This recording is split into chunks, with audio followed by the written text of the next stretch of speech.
When I Googled your name, as you do, I'm not being creepy, you've got more of a background in physical therapy. Yeah, that's my main job. That's your day to day. Hands-on job. Yeah. And for me, that was a second career. So for me, I started life as a statistician. So when I first graduated, because I've got a background in science and biophysics, I moved into the corporate world as a statistician, did that for quite some time, but then after a little while, thought, no, the corporate world's not for me, so retrained, and I retrained as a hands-on therapist. Right.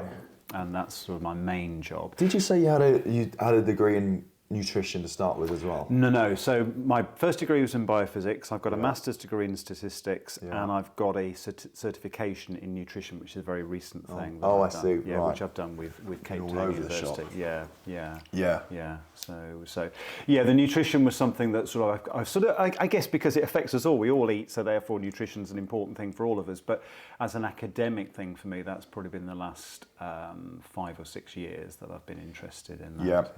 Yeah.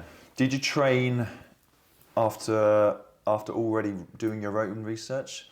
I'm curious as to whether... Yes, my own research came first. Yeah. So what happened for me... Actually, it was one book, sort of 2016, 2017. Somebody bought me the book called The Salt Fix. Right. I won't attempt to pronounce the author's name. It's an Italian name. But and it's a fascinating book because... salt is a good example of a food substance which has been much maligned, but actually is an essential substance for the human body. And this book challenged a lot of the prevailing paradigm of salt and whether it's good for and bad for you. And I think that was the first time I'd really encountered somebody articulating... It was challenging. Yeah, in a very articulate, very research sort of way. Yeah. And I think that was the starting point for me, because up till then I'd been very mainstream with my thinking with regard to food, low fat, cut your salt, that sort of thing. And here was somebody articulating very well that actually the model is wrong, or the model may well be very wrong, and actually the consequences of that might actually be more negative than the message that's being preached. So the fact that people are on low salt then the benefits of actually following what they're telling you anyway. Yeah. So that started my questioning the nutritional paradigm, nutritional way of thinking, and it stemmed from that. And then I think it coincided with, at the time, there was a lot of coverage of sugar. Sugar was beginning to be put under the spotlight. Sugar's sort of. Or rather, actually, the guy who wrote the salt book was very much of the view that salt is getting the rap for what actually sugar is causing. So that was the lead into the sugar. Don't blame the salt; it's the sugar that's causing the problem. And so I then started looking at sugar and sugar in the diet. And actually, for myself, I realised that if I had a meal heavy in carbohydrates, I felt very sluggish and needed a nap in the afternoon. I thought, well, that's not right. That shouldn't be normal. It had become the norm. I'd accepted that's what happens. I have my meal and I feel a bit as I need to have a bit of a power nap afterwards and feel a bit bloated and feel a bit stodgy, but that's normal. Yeah. And then you realise actually that doesn't have to be normal. Yeah, completely. And so you sort of, and I went complete cold turkey. I think I saw a documentary about sugar, and that was sort of the mental trigger. Right, I'm going to quit. And I remember getting a big black bag and going into the kitchen and literally cold turkey wasn't the diet, that was the absolutely it was the way of doing it rather than anything else. And I literally threw away anything in the cupboard that had, and I had done a bit of research, and I think it was, if it had a label and it was more than 5 grams per 100 grams sugar, right, it was gone. And I didn't care. There was none of this, well, I've nearly finished the packet, I'll wait till... No, it all went into the bin, and that was absolutely... And then the next few times actually shopping in the supermarket was a nightmare, because you've got your habits, you go to the supermarket, you throw the same things in the trolley or the basket, and thought, no, I can't do that, because actually I've got to start looking at the labels and educate myself on what is high sugar, what is low sugar. Some of it's obvious, but some of it's not obvious. So that was my first round of doing something about my diet in a very structured way, just throw out the sugar, and then felt so much better on that. I'm very fortunate. I've had a body shape that's more or less the same all my adult life, but I lost weight, I trimmed up within very short order, sort of 8 to 10 weeks. I'd lost I can't remember what the numbers were, but stone and a half in weight. And that was not... From dropping sugar. But yeah, so there was no Sugar. sense of deprivation. You know, I wasn't saying, right, well, I'm going to restrict how much I eat or whatever. It was just simply changing what I ate. Yeah. And so very quickly noticed the benefit. And then I progressed it. So having cut out the sugar a little while later, I then cut out the carbs. So I then started thinking, well, actually, when you eat any form of carbohydrate, be it the starch in a potato or the flour in pasta or the carbohydrates in rice, your body breaks that down into sugar before you absorb it. So actually, you might stop taking sugar as an added ingredient, but actually you're taking in carbohydrates which become sugar before you absorb them. Yes. So I then thought, okay, well, let's start restricting my carbohydrates. So potato, pasta and rice went out of the diet. Yeah. And then there were significant benefits. What I noticed, the biggest thing I noticed, or that I was least expecting, was clarity of thought. They talk about this thing called brain fog. Yeah. And if you've got a lot of foods in your diet or lifestyle choices that cause inflammation in your body, you get a lot of, or that inflammation can manifest in many ways, and one of them is impaired neurological function, and that goes under this umbrella of brain fog. Well, when I took out the carbohydrate, there was a day, I think it was literally like an epiphany day. I woke up and thought, I'm thinking a lot clearer, and then it's only when you then read and research, that was the brain fog, and brain fog you notice in its absence. Yes, rather than necessarily something you've got used to on a daily basis. So having taken out the sugar, then taken out the carbohydrate, the huge benefits in terms of how I felt and my energy levels and my thought process. Function in itself. And in parallel to that, I was then ravenously reading anything and everything I could on diet and nutrition, and I accumulated in very short order something like 60 or 70 books on nutrition. And I've got them on my bookcase in my treatment room, and people say, have you read all those books? And actually I have. Some of them you skim read, some of them you don't read as thoroughly as other books, but yes, I have. And it was just acquiring that knowledge very much from the low carbohydrate way of thinking. That was the inroad into all of this. But it does seem like over time there's these different paradigms or narratives. Like you said, you maybe hopped on in the sugar argument, but over time, and I know we spoke about red meat, there's been like a red meat narrative, and sugar and carbs, and maybe salt as well. What do you think it's money that moves all of this and makes... Yeah, I mean, I think... Because you see it everywhere, magazines are like plastered, like all of them have the same headline suddenly about sugar, and then the next week it's like, sugar's good for you, worry about alcohol or something. And you don't know where's next. I think one thing I've become over the time of all my looking at nutrition is I've become very cynical of the role of corporate profit in the storytelling. And I think prior to all of this, I was very conventional in my thinking. If we're told something is good for us, then it must be good for us. Just dogmatically adhering to it. You just get on with it. But actually, what I've realised now is sugar is a big industry. Vegetable and seed oils is a big industry, just as alcohol is a big industry, just as seed oil. Yeah. They're all big industries. You can look everywhere. Yeah, it does happen everywhere. Even, tobacco is obviously the big one as well. And the tobacco was a huge one, a huge turning point for me, because although I'm of an age where tobacco pretty much has always been demonised, historically there was a significant period of time in human history where tobacco was being used, and it wasn't considered a health risk. And there's some amazing statistic that in 1960 or the 1960s, something like 2/3 of GPs didn't think tobacco was harmful, and half of them actually smoked themselves, or something like that.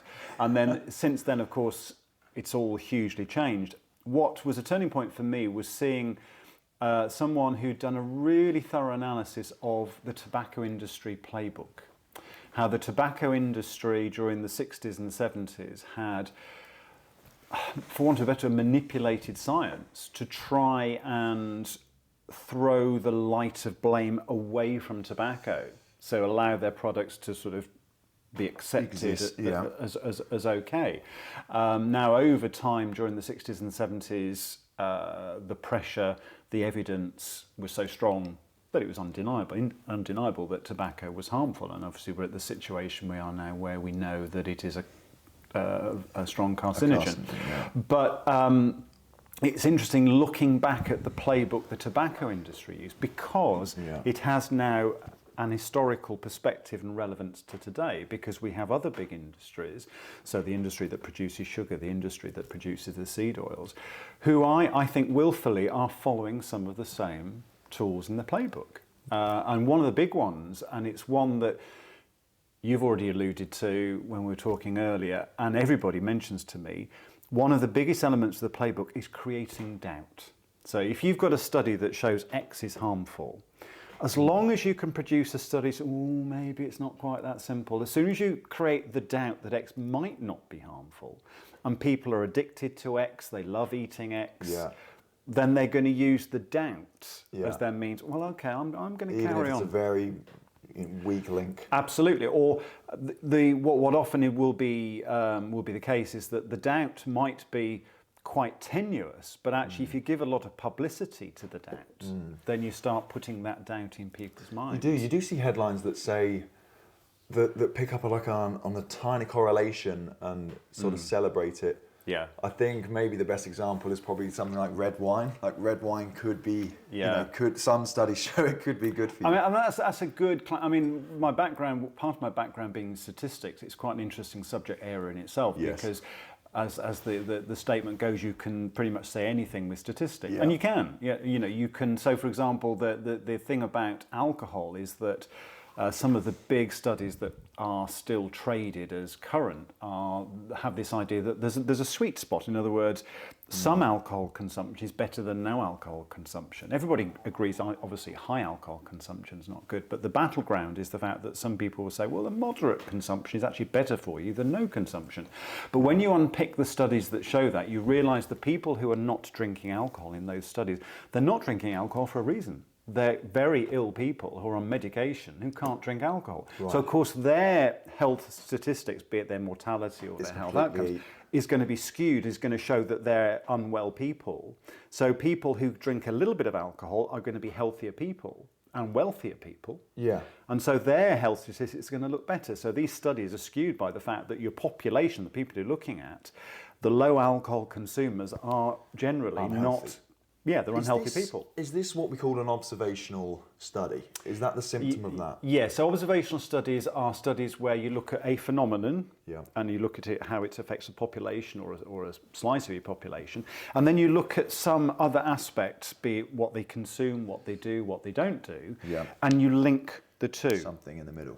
But it is observational. You're just observing, so you're observing people stepping on the cracks in pavements, and you're observing whether people drop dead tomorrow, and you sort of say, oh, look, people who step on the cracks of the pavement are more likely to die tomorrow, so therefore it's harmful stepping on cracks in the pavement. And the phrase we always tuck under those studies is correlation is not causation. So the fact that two phenomena might be linked, they might go up together, down together, doesn't mean at all that the two are linked. So it should maybe raise eyebrows, but no causation. In terms of scientific approach, what often you do with these correlation type studies, they're the studies that set the scene for you then to pitch an hypothesis, which you then have to do more rigorous studies. So, for example, you might sort of notice that, I don't know, consuming sugar seems to correlate more with heart disease. So you look at people with heart disease and you look at people and their sugar consumption. People who consume more sugar are more likely to get heart disease. The study doesn't prove that, but you set the hypothesis, could sugar consumption increase your risk of cardiovascular disease? From there, you should open up. You then construct a study, and the next level of study in the hierarchy is interventional.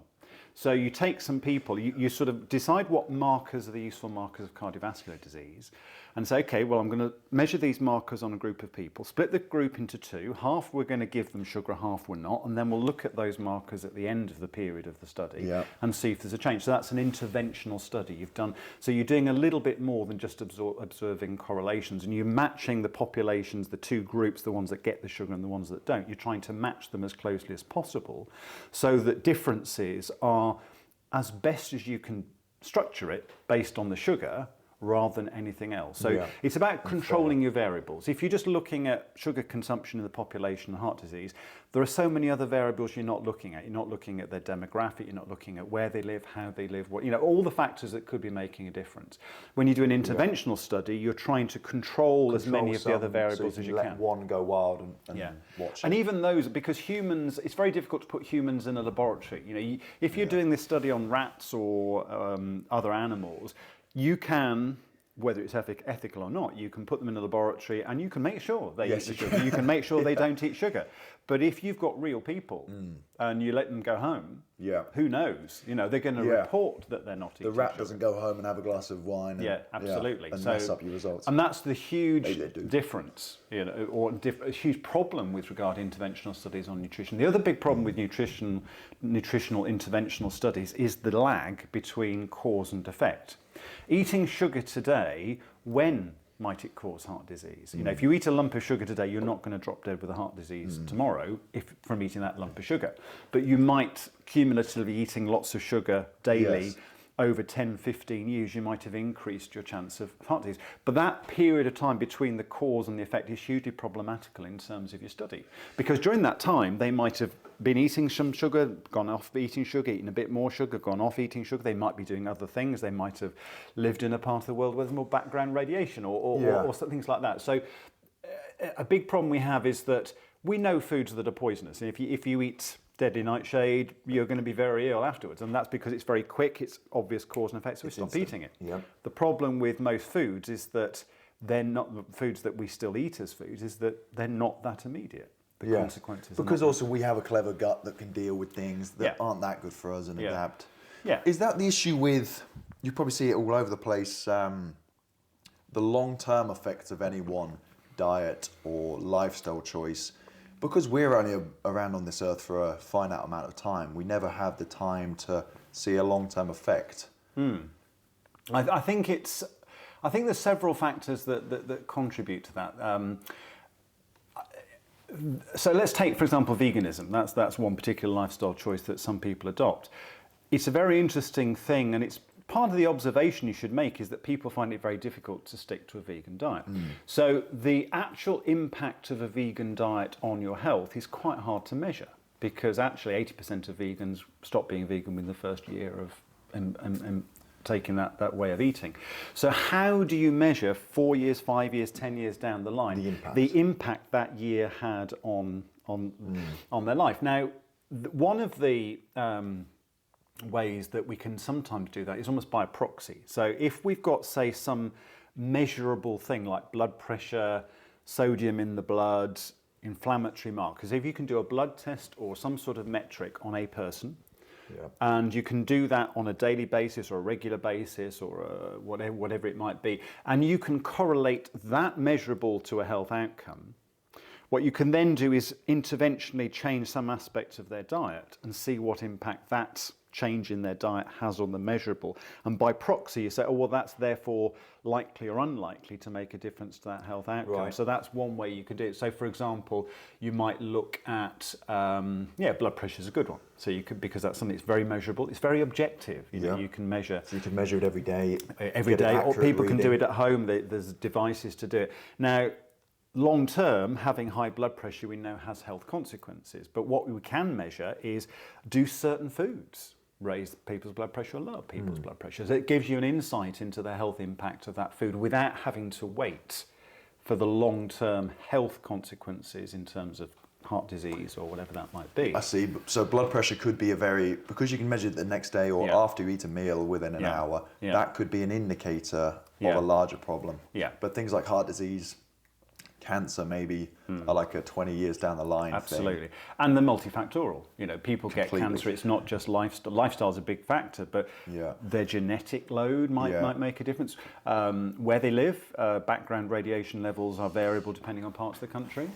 So when it becomes multifactorial, as well as when there is a long lag between cause and effect, then it's very hard to disentangle. So that's really why studies can be so flexed to show whatever you want to show either way. You can try and make, and if you read many of the research papers, you'll see that the researchers say, and we've adjusted for, and they'll talk about some factors. Well, how do you adjust for? You know, how do you do that? And that in itself is something that's a little bit of a black art, to try and make your data show what you want it to show. Of course, you're going to adjust for the factors you don't want it to show. Of course, yeah. But how you adjust for those factors makes a big difference to how the study looks. It is a complex thing. With a study, and a lot of people seem to take a study as gospel and it's just the truth.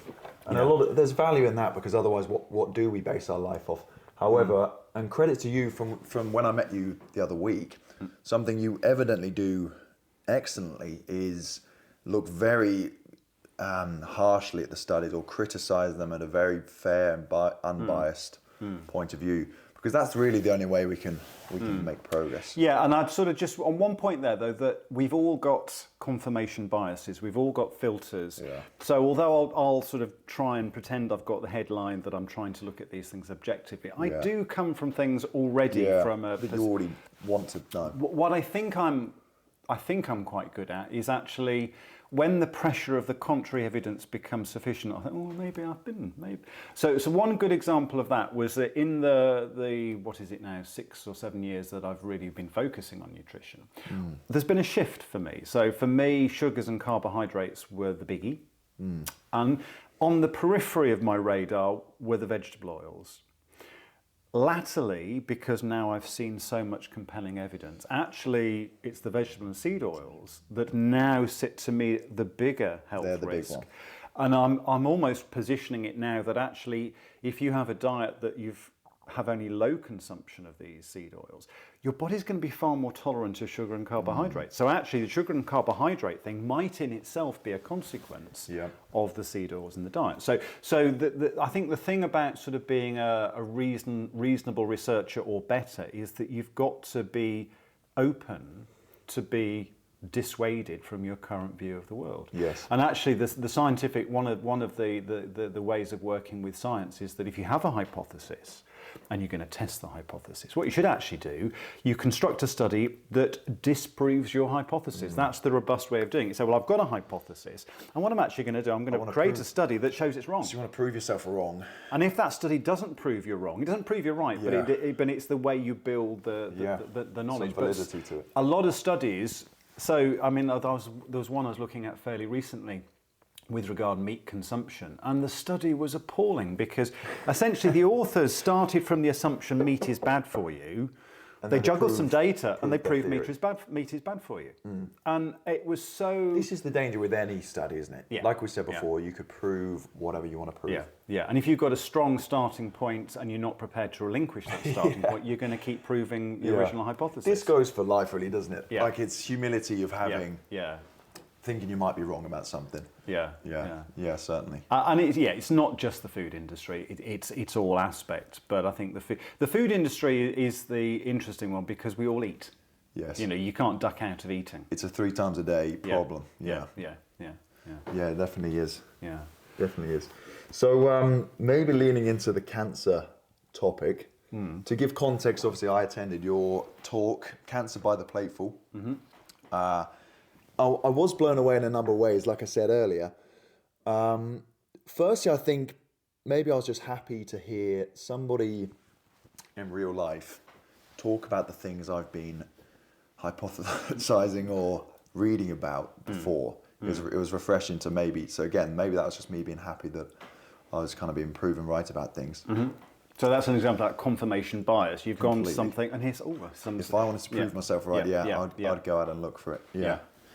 But maybe if you could start by talking a little more about the overall topic of cancer and then where our diet has an influence on that. Okay. So the history for that is a good friend of mine is editing a book on cancer. She's a hands-on therapist just as I am, and the book is I'm not sure how many contributing authors there are, but each of the chapters is a different author. Most of the authors are contributing something with regard to hands-on therapy, working with cancer patients. Right. But Jane, the lady putting the book together, approached me to sort of say, would I like to write the chapter on nutrition? And that's a yes and no type thing because yes, I'd love to, But what, one chapter? You want to give me one chapter? And it's an interesting thing that I think the original, in my head, there was this target, I'm going to try and do this in 10,000 words. Well, 25,000 words later, I was still struggling to condense it down. But essentially, that was the background. So much of the last 2 years, I've been doing a lot of research into the impact of food choices, lifestyle choices on cancer. So that was the background. So the producing of the chapter was the first stage of this process, and the talk you came to was then me, well, I've got this knowledge, why don't I then share this with a group of people? Because I've done a number of nutrition talks in the past, and so this seemed a natural sort of progression. Just briefly out of interest, is that book out or when it's... No, it's not out yet. I'm not sure what the timescales are. I think maybe by the summer. We're hoping that might well be out. So yeah, that was the background to the talk you came to. Yeah. And then going into the detail then, okay, so what's what are the conclusions, I suppose, of that research, of producing that chapter? And I distilled it into, I think there were 18 bullet point type nutritional pieces to say, and things like cutting out seed oils, don't count calories. And each of them I'm trying to give a pithy little title to, but essentially there were 18 pieces of advice which were based on. So one of the things that I made a real point of doing right from the start was that I would avoid saying anything in this chapter unless I could point to a peer-reviewed paper, research paper, that showed that. Yeah. Now, it still doesn't necessarily mean those things are right, but it does mean that I have a basis on which I'm making those points. Yes. So that was my key thing. So much of the 2 years I spent researching was spending time on, there's a repository of medical research papers called PubMed. It's an online repository. It's something like 37 million research papers. Yes. And I am one of those geeky type people that I could quite happily while away hours typing in stuff on that. And I tried to the other night, and that is a minefield. Oh, absolutely. You could go a long way on PubMed. You could. But unfortunately, just as we've talked about earlier here, there's no... As long as a paper is peer-reviewed and it's passed the peer review process, it can be up there. And what you really have to watch out for are conflicts of interest. So you look at a paper and it's showing that red meat is bad for you. Then you look at the lead author works for sort of Procter & Gamble or some company that's going to make money out of selling you food pretending to be meat. So you have to be very careful with that. But yes, it's your starting point for research. So for my chapter on cancer, I think I can be absolutely right in saying every point I make, there's a reference. There's like 210 references to the chapter. Most of those are peer-reviewed research papers. So that's the sort of the foundation of what I'm saying. And remember we were talking about this idea of a proxy. So we gave the example of blood pressure. If you can measure blood pressure, we know blood pressure is correlated with poor health or high blood pressure with poor health outcomes. If we can find foods that change your blood pressure, we can by proxy say that they probably have therefore an impact, those foods have an impact on those health outcomes. Well, I came to a similar conclusion with regard cancer, and I'm not unique in this, but and there are a number of published books on the area and some very old research relatively that shows the thing that sits in the middle of all this are what we call your mitochondria. So in every cell of the body, not quite every cell of the body, but most cells of the body, we have these little powerhouses called mitochondria that produce, or they convert energy from food into a form that the cell can use. Yep. And the mitochondria do that job very well. And what research has shown, and I say some of it quite old research, that most cancers have broken mitochondria. Whereas traditionally, cancer was seen as a problem with your DNA. We've got this sort of prevailing model, the paradigm, the dogmatic, the pragmatic model of cancer has been that something causes damage to your DNA, the instructions set in the nucleus of your cell, and some of those changes the body mops up and don't become a problem, but some get through the net and then those changes cause the cells to divide prolifically, and that is therefore your cancer. Was this the effect of the immune system? So the immune system can fix some of these things, but what it fails to fix could become cancerous. We have some very good belt and braces processes in the body that we have genes that are tumour suppressor genes, we have genes that switch on elements of the immune system, most people have a very well functioning immune system. So a cancer cell does look different from an ordinary cell. And as long as the immune system can spot that, then the immune system has a chance of dealing with those cancer cells. To be very broad and sweeping then, our body can deal with cancer. Yeah. Yes, it's not an unnatural state of affairs for Right. cells to suddenly trigger intraproliferation. Not unnatural. Is it literally common? Would most people have a cancerous cell in their body at some point in Yeah, their life? we get benign tumours, Right. and there's one condition which I sometimes treat in a physical therapy context, which is a Morton's neuroma, and you Google that, and it's called a benign tumour. It's a tumour. Because it's a growth, it's where an area of tissues. But so it might not become cancerous. absolutely, is that and in that situation, it very, very rarely does. So, Yep.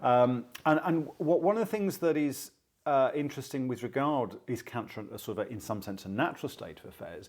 There is one organ of the body we rarely ever hear about cancers, and that's of the heart. And the reason for that is that the heart does not regenerate. So it is natural. So for your liver, for example, your liver is an organ that can regenerate. very easily? Yeah. So it has the ability to generate new cells. And as long as that generating new cells process is under control, you're not going to get a cancer. It's a natural process, it's a necessary process, and it's obviously, from an evolutionary perspective, a beneficial process. So any organ or structure that can regenerate has the potential to become cancerous because the regeneration process, if it loses the control, can then become prolific and uncontrolled. But the heart doesn't regenerate. Okay. So you don't get cancers of the heart. So that's a good example of where cancer is an unfortunate consequence of a process that for most organs and tissue of the body is quite a natural process, this idea, this ability to regenerate. That's why scar tissue in the heart is problematical. Because it can't fix itself. Can't fix itself. So when, for example, we talk about myocarditis in children, the inflammation of the myocarditis is something that's transient and usually resolves fairly quickly, but the scar tissue it leaves is a permanent fixture of the heart, and that can then cause problems later on. Right. So we have this issue that yes, damage to the heart isn't naturally repaired, or much of the damage to the heart isn't naturally repaired, and that's, as I say, comparing that to other tissues, that's why some tissues get cancer or can get cancer. So we can't get in the cancer in the heart for that reason. Yeah.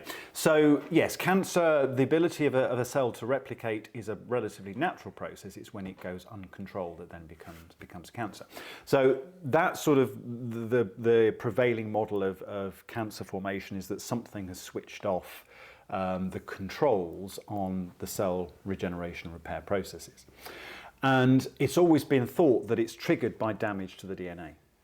But what's more consistently found is that actually it's damage to the mitochondria that seems to be the consistent thing, right? That's correlated with tumour cells. So how does a mitochondria get damaged? Well, there are lots and lots of different ways. So you can damage a mitochondria with alcohol, you can damage it with glyphosate, which is a component of a commonly used fertilizer. So there are chemical factors that can damage your mitochondria.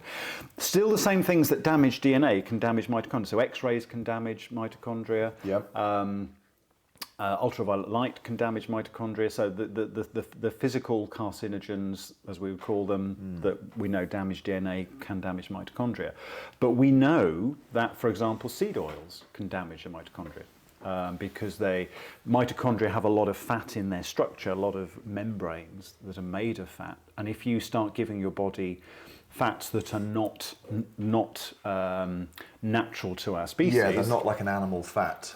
That's correct. Or human fat or anything. Those fats are unstable, and then that can cause damage to the mitochondria. So smoking can cause damage to mitochondria. So all the things that we know that cause cancer, we can demonstrate, if you like, in the test tube, cause damage. So it's consistent, this idea that, yeah, you can damage mitochondria.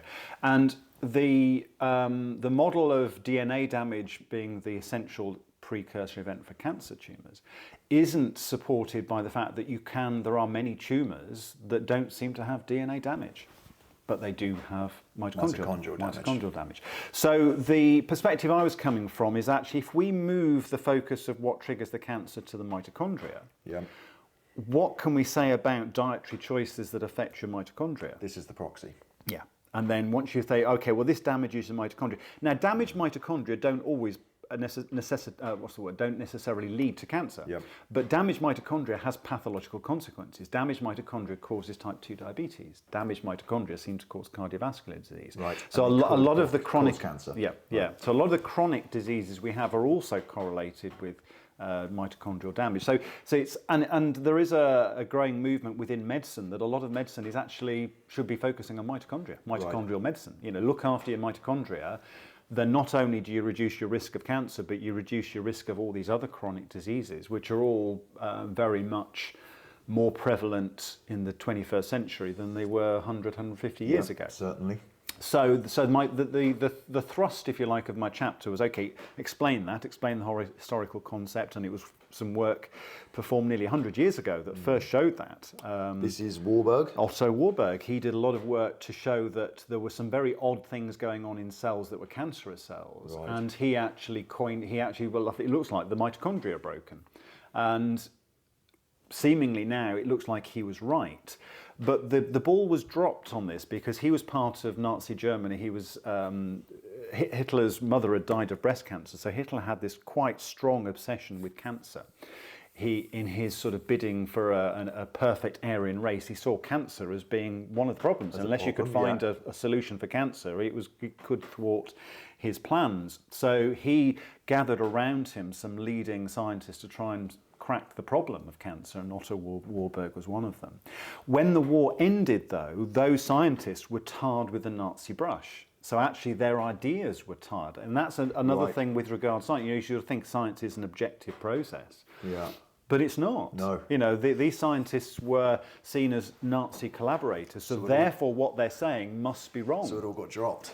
Right. So he was onto something. He was on. Well, seemingly so. The way the paradigm is shifting now, with the power of hindsight, which is always a powerful thing, hindsight, but with the power of hindsight, he was onto something. He did spot something that actually probably does seem to be a stronger correlate with cancer outcomes. And that was the broken mitochondria. Yeah, he was noticing that so essentially one of your telltale signs that mitochondria broke, remember mitochondria are these structures that convert the energy from food into a form the cell can use, is if the energy mechanism of the cell is disrupted. And that's what he noticed. He noticed these cells were actually producing something called lactic acid. Well, actually a cell that's got a plentiful supply of oxygen shouldn't be producing lactic acid. But he noticed cancer cells were producing lactic acid. Okay.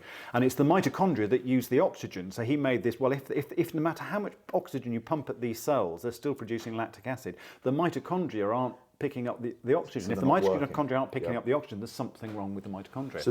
So to clarify, lactic acid, when we are exercising and we're not aerobic, we can produce lactic acid, and that's like a soreness in muscles. And So when you're physically exerting yourself and the muscles begin to burn, what's happening there is that because you're working at a high level, although you're breathing more and getting more oxygen into your body, you aren't quite getting enough oxygen into your body to meet the demand. So some of the sugar you should be burning, some of the fats you should be burning, but sugar primarily, isn't being burnt properly because there's not quite enough oxygen for it. So that excess sugar that's being slightly broken down but not properly broken down because there's not enough oxygen is converted to lactic acid. Right, lactic acid, because it's an acid, the body doesn't like the acid, and so you start getting the pain signals, the burn.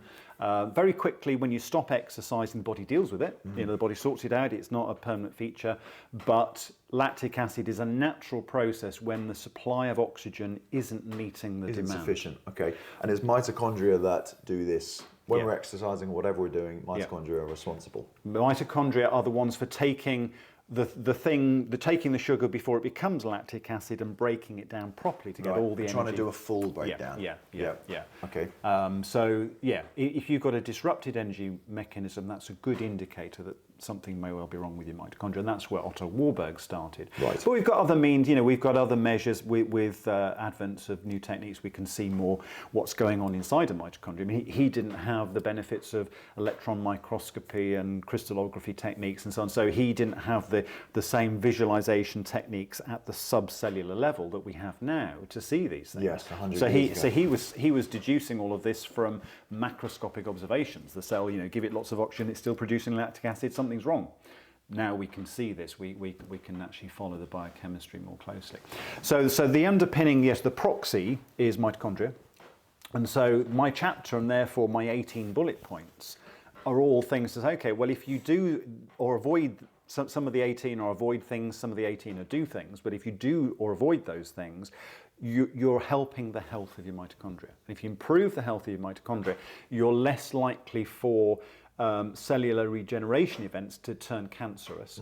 But also, although the chapter was focused on cancer, you're reducing the risk of type 2 diabetes, cardiovascular disease, even things like Alzheimer's and Parkinson's. Those conditions now are seeing more and more consistently related to mitochondrial function. So so that's the context with regard the chapter on cancer. It's about promoting things for mitochondrial function. Yes, I see. So where was it what was your first thing you came to when you were looking down there? I think for me this was the shift. So I mentioned a little while ago that 6-7 years ago my big villain was the sugar and the carbohydrates. Now my big villain is the seed oils. And I think it was the seed oils. It was actually seeing, and out there's some really sort of very detailed science, and I do listen to some rather geekish podcasts, but there is some really detailed physiological, biochemical process work looking at, okay, if you've eaten a lot of these oils. So seed oils these are the oils that are, you go into a supermarket, they'll be called vegetable oil or any of the nut oils, so rapeseed oil, sunflower seed oil, and essentially any oil that for consumption that is not a fruit oil. And fruit oils are avocado oil, extra virgin olive oil and coconut oil. So those three oils are actually different. I'm not including those in my discussion. So that's not a seed oil. But everything else that's an oil that we eat is going to be a nut or a seed oil. And these are not things that exist naturally in nature. So, for example, the oil in a sunflower seed oil in nature does not exist outside of that sunflower seed. To make it an oil that you can bottle and sell, you have to chemically extract it. Right. So it's locked up in that seed. So it's there. It is there naturally, but it's not naturally available. Correct. Okay. And the human diet has not been exposed to large quantities of these oils because we can never process it or extract it. And if you're eating sunflower seeds, you're going to stop after a while because there's other things. There's roughage, there's protein. Yeah, you're going to stop eating because you feel sick. Yeah. At some point. And also in the human diet, before more modern food preservation techniques, the availability of nuts and seeds would be seasonal. You'd have them at a certain time of year, and then when they've run out, that's the end of it. Now we can have any food any time of year. At any quantity. Yeah. Yeah.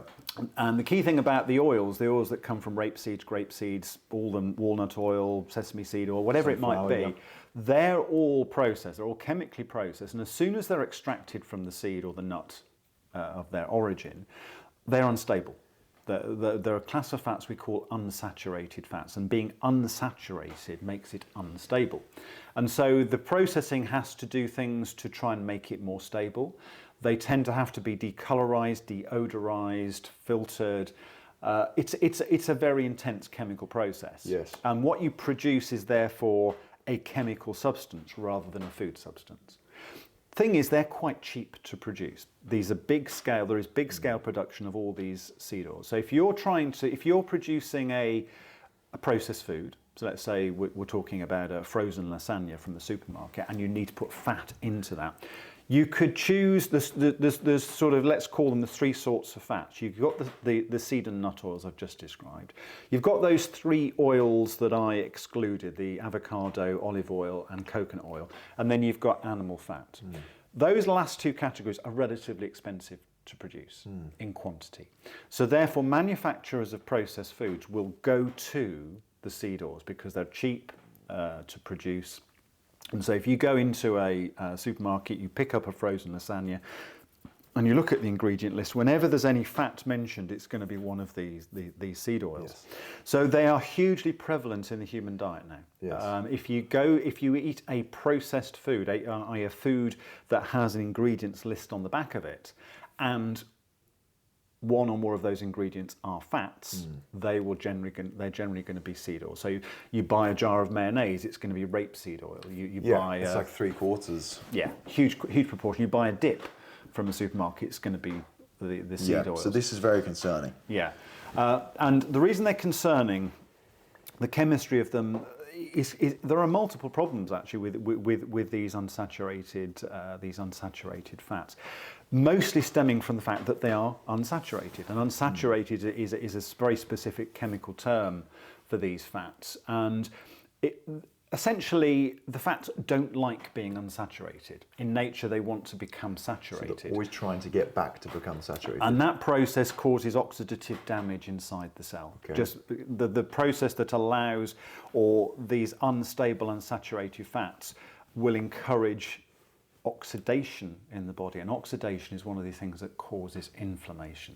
It's one of the primary. And we actually use that word oxidation. One of the substances in the body that people often talk about if they're taking antioxidants are things called reactive oxidative species. Things that cause oxidation are the things that cause inflammation in the body, and seed oils are one of the main things that do that. Okay. So having these seed oils in your diet is going to raise inflammatory processes.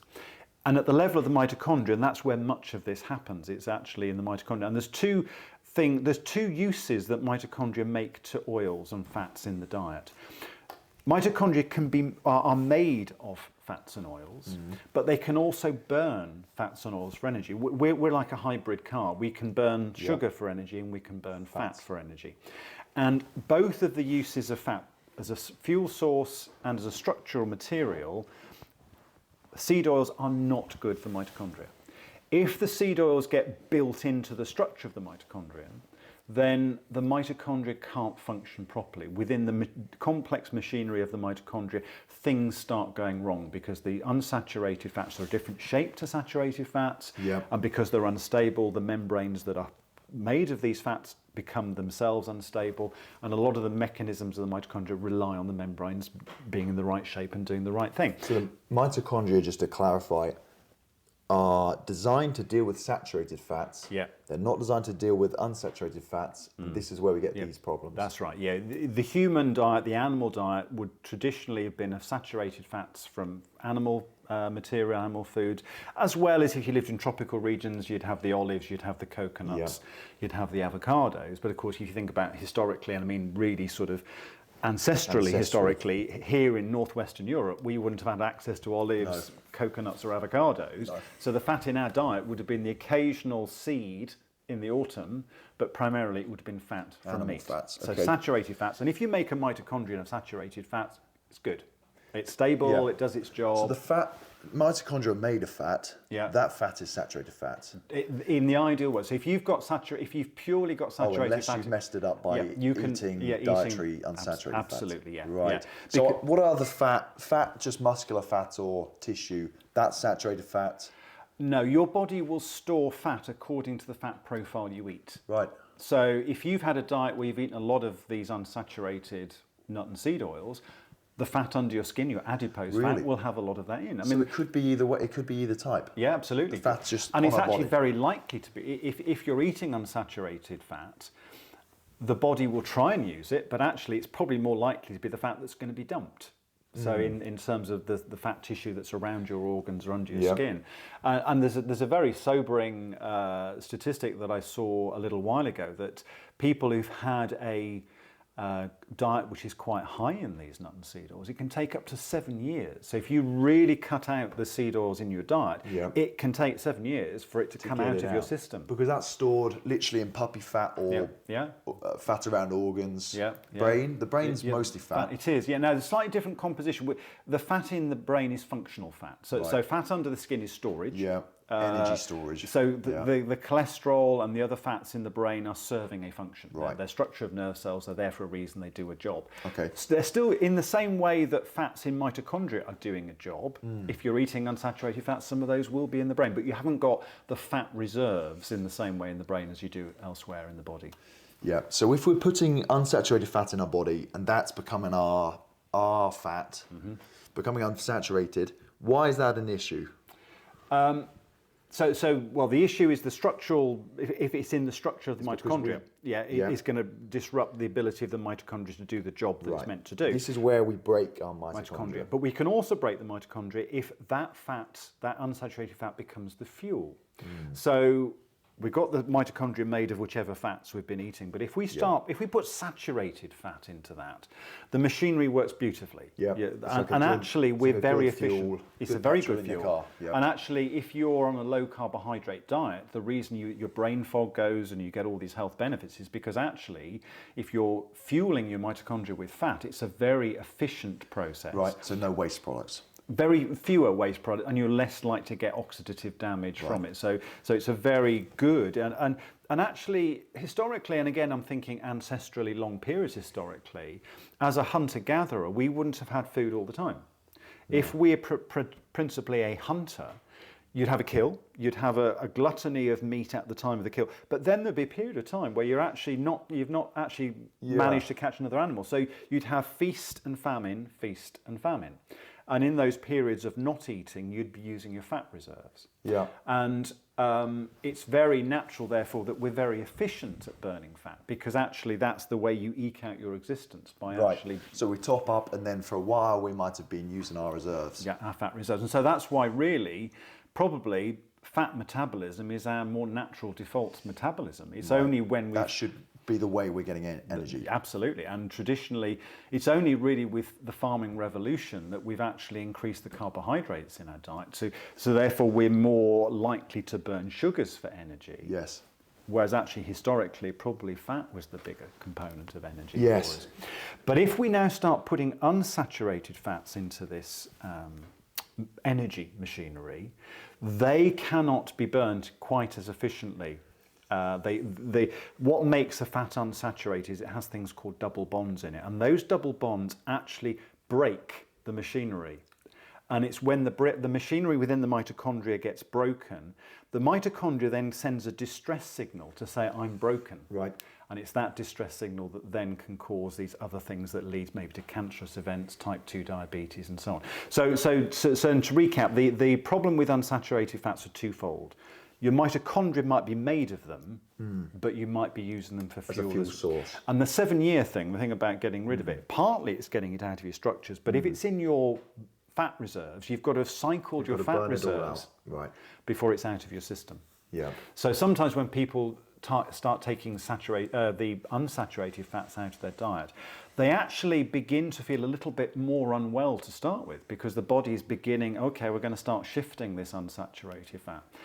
So it's a consequence of that. But yes, if you've got it in your fat reserves, you've got to get it out of your fat reserves. Okay. That explains that very well. So then we figured out why a mitochondria might break for that reason. Yeah. And then, like you explained, a broken mitochondria, is it electrons that fall out, and that's what? That's one of the oxidative processes. So one of the final stage of the process that produces energy, the mitochondria. Yeah. So there's one perspective that it's an interesting one. Food, for us, in terms of providing us with energy, all food really does, it gives us energized electrons. So you can look at the fancy food on your plate, really what that is, that's a collection of energized electrons, and they will be the things that produce energy for us. And in the mitochondria, these energized electrons are sort of passed between various structures, a bit like a hot potato. You've got a line of people and they're passing a hot potato between each other.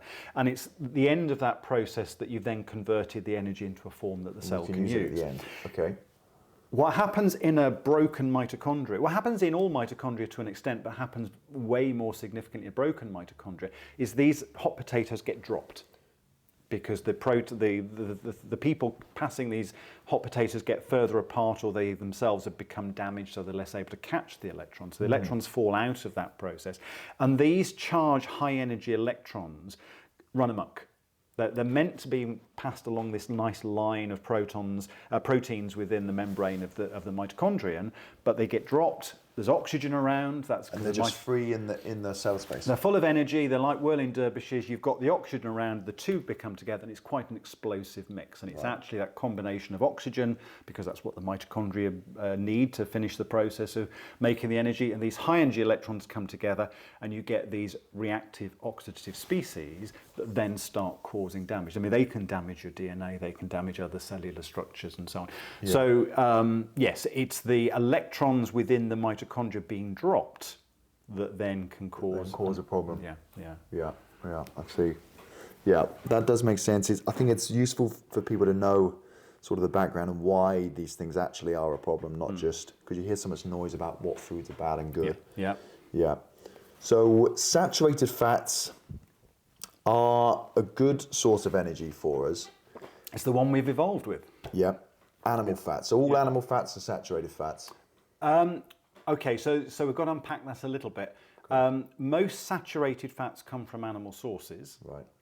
But not all animal fats. So we produce some monounsaturated fats. So it's a slightly more complex picture. But essentially, if you pick up a block of lard, and it's proper lard, it's not from a factory, it's proper lard, a high percentage of it will be saturated fat, but some of it will still be unsaturated, it's just it's a much lower percentage. If you get oil from these nuts and seeds, it's predominantly unsaturated fat. Right, I see. So we get some unsaturated fat in the diet, and estimates are that pre the industrialization of food, we probably got between 0.5% and 1.5% of our calories from unsaturated fat. Between 0.5% and 1.5%. 0.5 and 1, okay. Yeah. So almost nothing. Almost nothing. It's estimated now on what we call the standard American diet. So by that we mean a lot of processed food, a lot of fast food, the typical, and it's just American because that's obviously where a lot of the research happens. They do the data there. And some people can get 20 to 25% of their calories from unsaturated fats. Oh my God. And this was which time period? Pre-industrial? So pre-industrialization. So really we're talking pre-1900s. Yeah. The first synthetic fats came onto the market. They're actually a byproduct of cottonseed oil. So cottonseed oil was used in the late Victorian period as a lighting source. It was used to fuel lighting. And then someone said, hold on. Well, actually what happened was electricity came along. Yeah. So it displaced the use for cottonseed oil, but the cottonseed oil manufacturers wanted to find a use for their cottonseed oil. And they noticed that if you hydrogenated, if you solidified it and coloured it, it looked like butter. Right. And then add some flavour so you can pretend it's butter, and actually that was your first entry. So this was the start of it. Yeah, that was the history of it all is fascinating, because you do wonder why on earth, if obviously we never quite knew it was that bad for us, but why on earth we ended up going down this when our traditional diet had worked so well for us in times gone by. Yeah. I see. I can picture a board of directors sitting around thinking, what do we do with this? Yeah. And then someone takes a sip. Yeah. Right, I see. So that was like the start of it. That was the start of it. So when we talk about timelines with regard to consumption of seed oils, we're really going to talk pre-1900. Yeah. Now, through the first few decades of the 20th century, it was a slow uptake. I think Crisco is like a lard substitute. American. That was probably the first. So that was probably not coloured or maybe it's bleached to make it look white, but it was a lard substitute. And then somebody thought, well, if we colour it yellow, we can pretend it's butter. Right. And then the oils themselves became more. That was something that came later on in the 20th century. But it's the profit margins that really dictated that transition from using animal fats to using... and it's interesting, in the early 1990s, or up to the early 1990s, McDonald's cooked their fries in animal fat. Yeah. But tallow, yeah. And then I'm not sure which year it was. It's probably a number of different years depending on which... 1990s, did you say? Yeah, up to the 1990s. Wow. But then, because of, I guess, financial pressures, and maybe because the vegetarian vegan movement was become a bit stronger, they moved to cooking in seed oils. Probably canola, rapeseed oil. So a McDonald's, and if you look, and there was a great meme I saw on social media not that very long ago, and it showed you a McDonald's meal. There was the carton of fries, there was a milkshake, and there was a Big Mac, and it identified each of the fries, the milkshake, the bun, the synthetic cheese that McDonald's serve, the mayonnaise, and the beef burger itself. And each of those things were identified. Then there was like a list of there's like a little cloud of ingredients. And for each of the main items, the fries, the shake, the bread, the mayonnaise, the cheese, quite a long list. The beef burger was just beef. Yeah. And McDonald's make this thing, it's 100% beef. Yeah. So actually what is harmful in the McDonald's context is the other things and what they're cooked in. And that was the thing that was 100%. Interesting, because this meme didn't mention what they're cooked in. Right. But the ingredient, I see, the ingredient list wouldn't have rapeseed oil as something they're because it's not an ingredient, it'll be a residue but when you fry when you fry some fries in oil, that must be, you have it fried, it's greasy, that's covered in oil, that is oil. Yeah, absolutely. Yeah. So you're going to have the residues from. So if you go into the supermarket and buy a packet of crisps, they're cooked in seed oils. They are. Yeah. But the ingredients might not. Yes, I'm not quite sure what the rules are there, because is it composition of the food as it's in the packet, or is it what went into making the food? I don't know. It ought to be the package, right? Because that's what you're putting in your body. Absolutely. So the residues of the oil. And seed oils are not stable under heat. So actually, the fact seed oils, all the things we've mentioned previously, are harmful to us, but actually heated seed oils are worse. This is a good point, and we should come on to this before we move away from that, from the seed oils things. Yeah. So seed oils denature as you heat them anyway. Well, their natural instability accelerates with heat. Right. So a seed oil sitting in a bottle on your shelf naturally degrades. Unstable. And that's what happens in your body. It naturally degrades. But if you heat that oil, it starts breaking down much more quickly. And another impact of seed oils we've not talked about yet are there's a whole class of substances which are the breakdown products of seed oils under heat, and they themselves are toxic. So we have a group of substances called oxalams, which are the oxidative linoleic acid metabolites, oxalams. And linoleic acid is the main component of seed oils that's the harmful one. When that oxidizes, it breaks down into these things called metabolites, and so there's a whole branch of toxin chemistry looking at oxalams, these oxidative products, and they're harmful. They're very harmful to the human body. So if you go to a fast food restaurant and they're heating and cooling the oil, it's going to be full of oxalams. This is more complex than anybody ever thinks. So we've got the problem with an unsaturated fat, but the very processing of a seed oil usually involves heat. So that's an issue. We're going to have these oxalams or whatever else. So there's two things. There's the unsaturated fat and there's the problem with heating. With using them as a cooking medium. Well, that's it. So to be extracted in the first place, a lot of them get heated anyway, right? Yeah. Well, that's when they do the cleaning up. You do get cold pressed. You do get cold pressed, so you can get cold pressed rapeseed oil. So if you can do that without chemical processes of heat, then it is better, of course. But a lot of the chemical processing is still going to be taking away some of the products. But you're not going to take all the heat products away, and then you might then use that oil for heating anyway. So well, that's the trouble. So a lot of them are heated to be extracted anyway, and then we in our kitchens are glugging them into a burning hot frying pan. Yeah, and one thing that's it's not something I've dived deeply into, but it's something that came onto my radar is that. One of the reasons why lung cancer incidence is not declining as rapidly as people perceive it should, because smoking is going down, but lung cancer incidence isn't going down at the same rate. And one very interesting, it's more than a hypothesis because it's been demonstrated, is that actually one of the oxalams that's vaporized when you heat vegetable oils causes lung cancer. Right, so it could be something with us. So people working in kitchens using vegetable oils could well be triggering lung cancer. So that's really concerning. It's one of these huge things that we threw vegetable oils into the human diet without having the long-term study. Well, we're doing the long-term studies by living with vegetable oils. Yeah. And then we go back to our original discussion about, well, studies, how do you prove, is it X, Y or Z that's giving you health outcome A? Well, because we're all exposed to seed oils, we haven't really got a very good control group who aren't exposed to seed oils. Because it'd be really hard to get a group of humans. So people like myself who are really cutting them down, give me 7 years, then I'm in that group where hopefully they're minimal in my diet. And I can't say I exclude them completely, because that, if you go out to a restaurant, it's really hard, I'm one of these horrible people that goes to a restaurant and I'm asking, what do you cook it in? Do you? And if I don't like the sound of it, I'll sort of say, can you cook it in butter for me? Yeah, I think that's fair, But I know you mean, you can never quite eliminate it. Yeah. You can do your best that you can to reduce it, but you're never going to eliminate. But remember, in the human diet, 0.5 to 1.5% of calories were from seed oils, probably. Originally, and they would be condensed into, traditionally it'd probably be just in the autumn, because that's when you have access to nuts and seeds in. Yeah. So that's when you would have had it. Yeah. But yes, now we just get it too much and throughout the whole year. Yes. And a lot of things that we expose ourselves to are hormetic, in the sense that actually sometimes low-level exposure to these things is useful. Let me give you an example. So seed oils in the seeds and nuts in the autumn, if one of the consequences of breaking your mitochondria is putting on weight. It's a complex, but broken mitochondria trigger insulin resistance.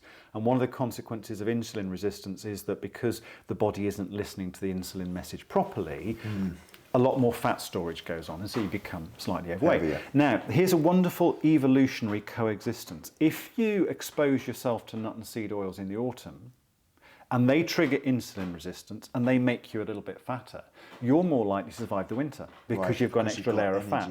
But the problem is you then have to stop eating them when they naturally don't become available. You live off the extra fat during the winter. It provides thermal insulation and calorie provision for the winter. Then by the spring you've got rid of all of that, and then you're ready for the next year.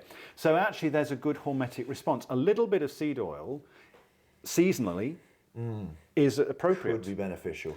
But having it all the time and in huge quantities, it's not. Way out of scale. scale. It's forever autumn. You're getting the trigger for obesity all the time. So I presume, it could be beneficial. I presume you still wouldn't recommend anybody really factors that and tries to include seed oils in their diet. And of course, but there's been so much messaging, polyunsaturated fats. Yeah. So heart disease is a good one because saturated fat and heart disease are seen as, one causes the other. It's very much the paradigm that we're under, that saturated fat is bad for you because it causes heart disease. And we've always been told, well, polyunsaturated fats, your flora margarine and so on is good for that. Well, actually, heart disease, arterial heart disease is caused by inflammation on the arterial wall.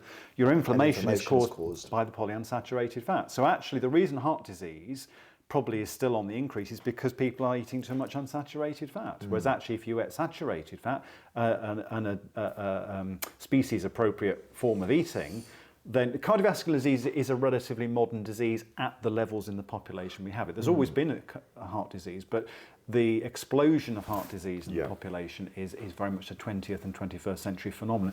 And it coincides... And it points to diet. Yeah, and it coincides with the adoption of seed oils in the diet. Yes, it's too obvious to ignore. If you could put a chart of... Yeah.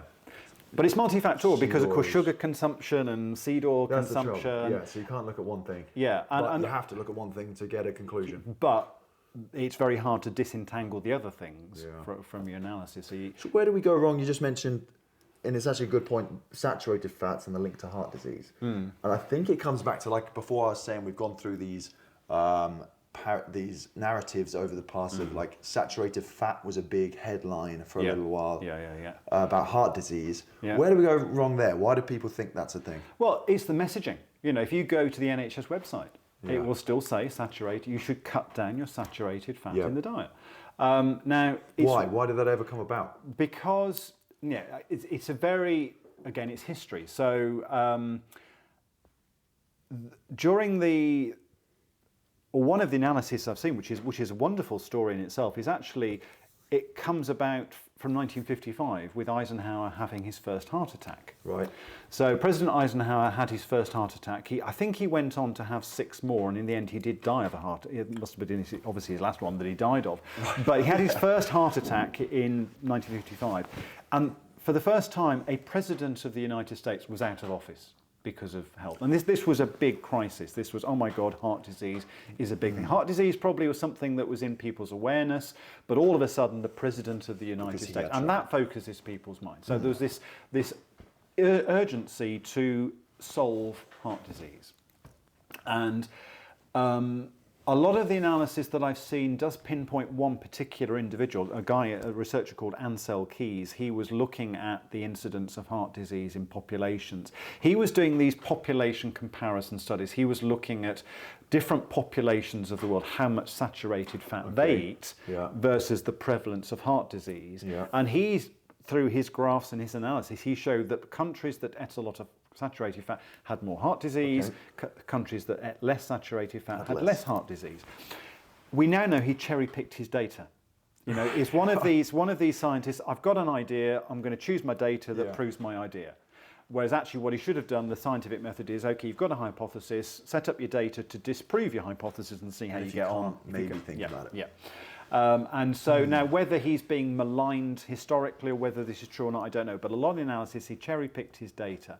And I can give you, for example, one little snippet, one example of how he cherry-picked his data. One of the populations he looked at was a Greek population, Greek Orthodox population, and he was asking them questions about their diet during Lent.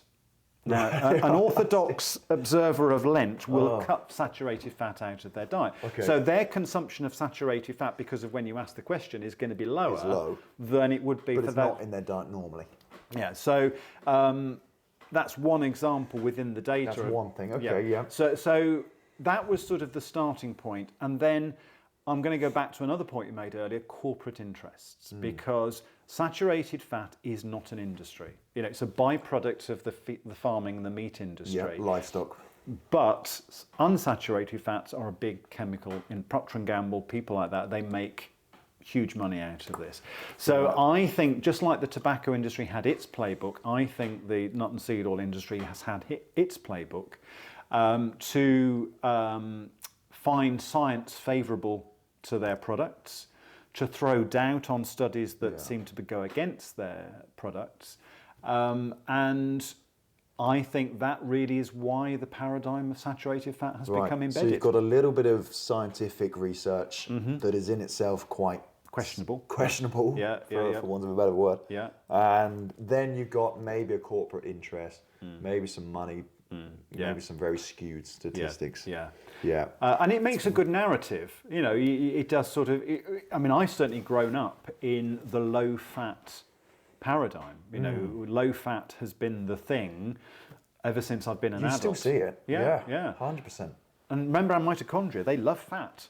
So why would you want to be on a low-fat diet? Yep. What you've got to be on is the right fat diet. This is what I can't make sense of anywhere. You see low-fat messages, especially my mother actually earlier was talking about a lot of women's magazines are very big on low-fat diets for whatever reasons. But when you look at the things you're talking about, and a lot of things, we're made of fat, we burn fat, our mitochondria are made of fat, our brain is about 2/3 fat.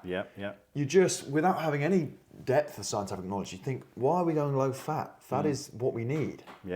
Fat is where it's at. Fat is where it's at. And just as there are, we use, in nutrition, we use the word essential to describe any nutrient you have to consume. Right, so you've got essential fatty acids. Yeah. So you've got essential components of fat you cannot make. You've got to get those in your diet. Just as there are essential amino acids, the essential building blocks of protein that you have to have in your diet. You've got essential protein, but there is no essential carbohydrate. Your liver can make all the carbohydrate you need. Now, you need carbohydrate metabolically, but it's not essential because you can make it. But the fats and the proteins, some amino acids, some protein components you can make, there's some fatty acids you can make, but there are essential ones that you can't. You've got to have those in the diet. Right. Are you able to expand which can we get, which can't we get? Which can we make and which can't we make? Yeah, so I mean, there are specific amino acids, there are specific fatty acids. I think the science is probably unnecessarily complex, but essentially the essential fatty acids that we have, some of those are the ones that we find in oily fish, for example. And we find, and they're quite. What's interesting from a meat perspective is that a lot of the essential fatty acid profile in the fat around meat is very much dependent on what the animal has been fed. So ruminants, cows, sheep that have been fed on grass and been fed on good quality grass will have a high concentration of the essential fatty acids in their fats compared to animals that have been fed more on grains and cereals. Maybe they've been intensively farmed, the feedlot farming in America. But the differentiation there, which I know you would make anyway, is the ruminants versus the monogastrics. Yeah, so there's another distinction within all of that is that in terms of meat in the human diet, I do make a distinction between the ruminants, so that's cows, that's sheep, that's goat, and that's deer. Versus the primary ones are pigs and chicken. Pigs and chicken are monogastric. Like us, we have one stomach. The ruminants have multiple stomachs. So when they've eaten food, they chew the cud. They have multiple chambers of the stomach, we have bacteria. Those bacteria help digest the grass material, so they get more of the nutrients from the grass material. I always have this quip, if people start, because I don't eat really vegetables and fruit to any extent, people say to me, what about your 5 a day? And I say, give the 5 a day to the cow, wait a few days and I'll eat the cow. Yeah. Because they're multiple chamber stomach, they're far better at releasing and accessing the nutrients from plant material than I am. I only have one stomach. We're pretty well, again, ancestrally built to deal with meat. Yeah. These guys with 4 stomachs. Yeah, they have an alkaline, but we have an acid stomach, which is evolved. So we've got the ruminants, the multiple chambered stomach animals. We have the pigs and the hens, the chicken. Yeah. They just have one stomach, and the difference there with regard their meat in the human diet is what happens to fat.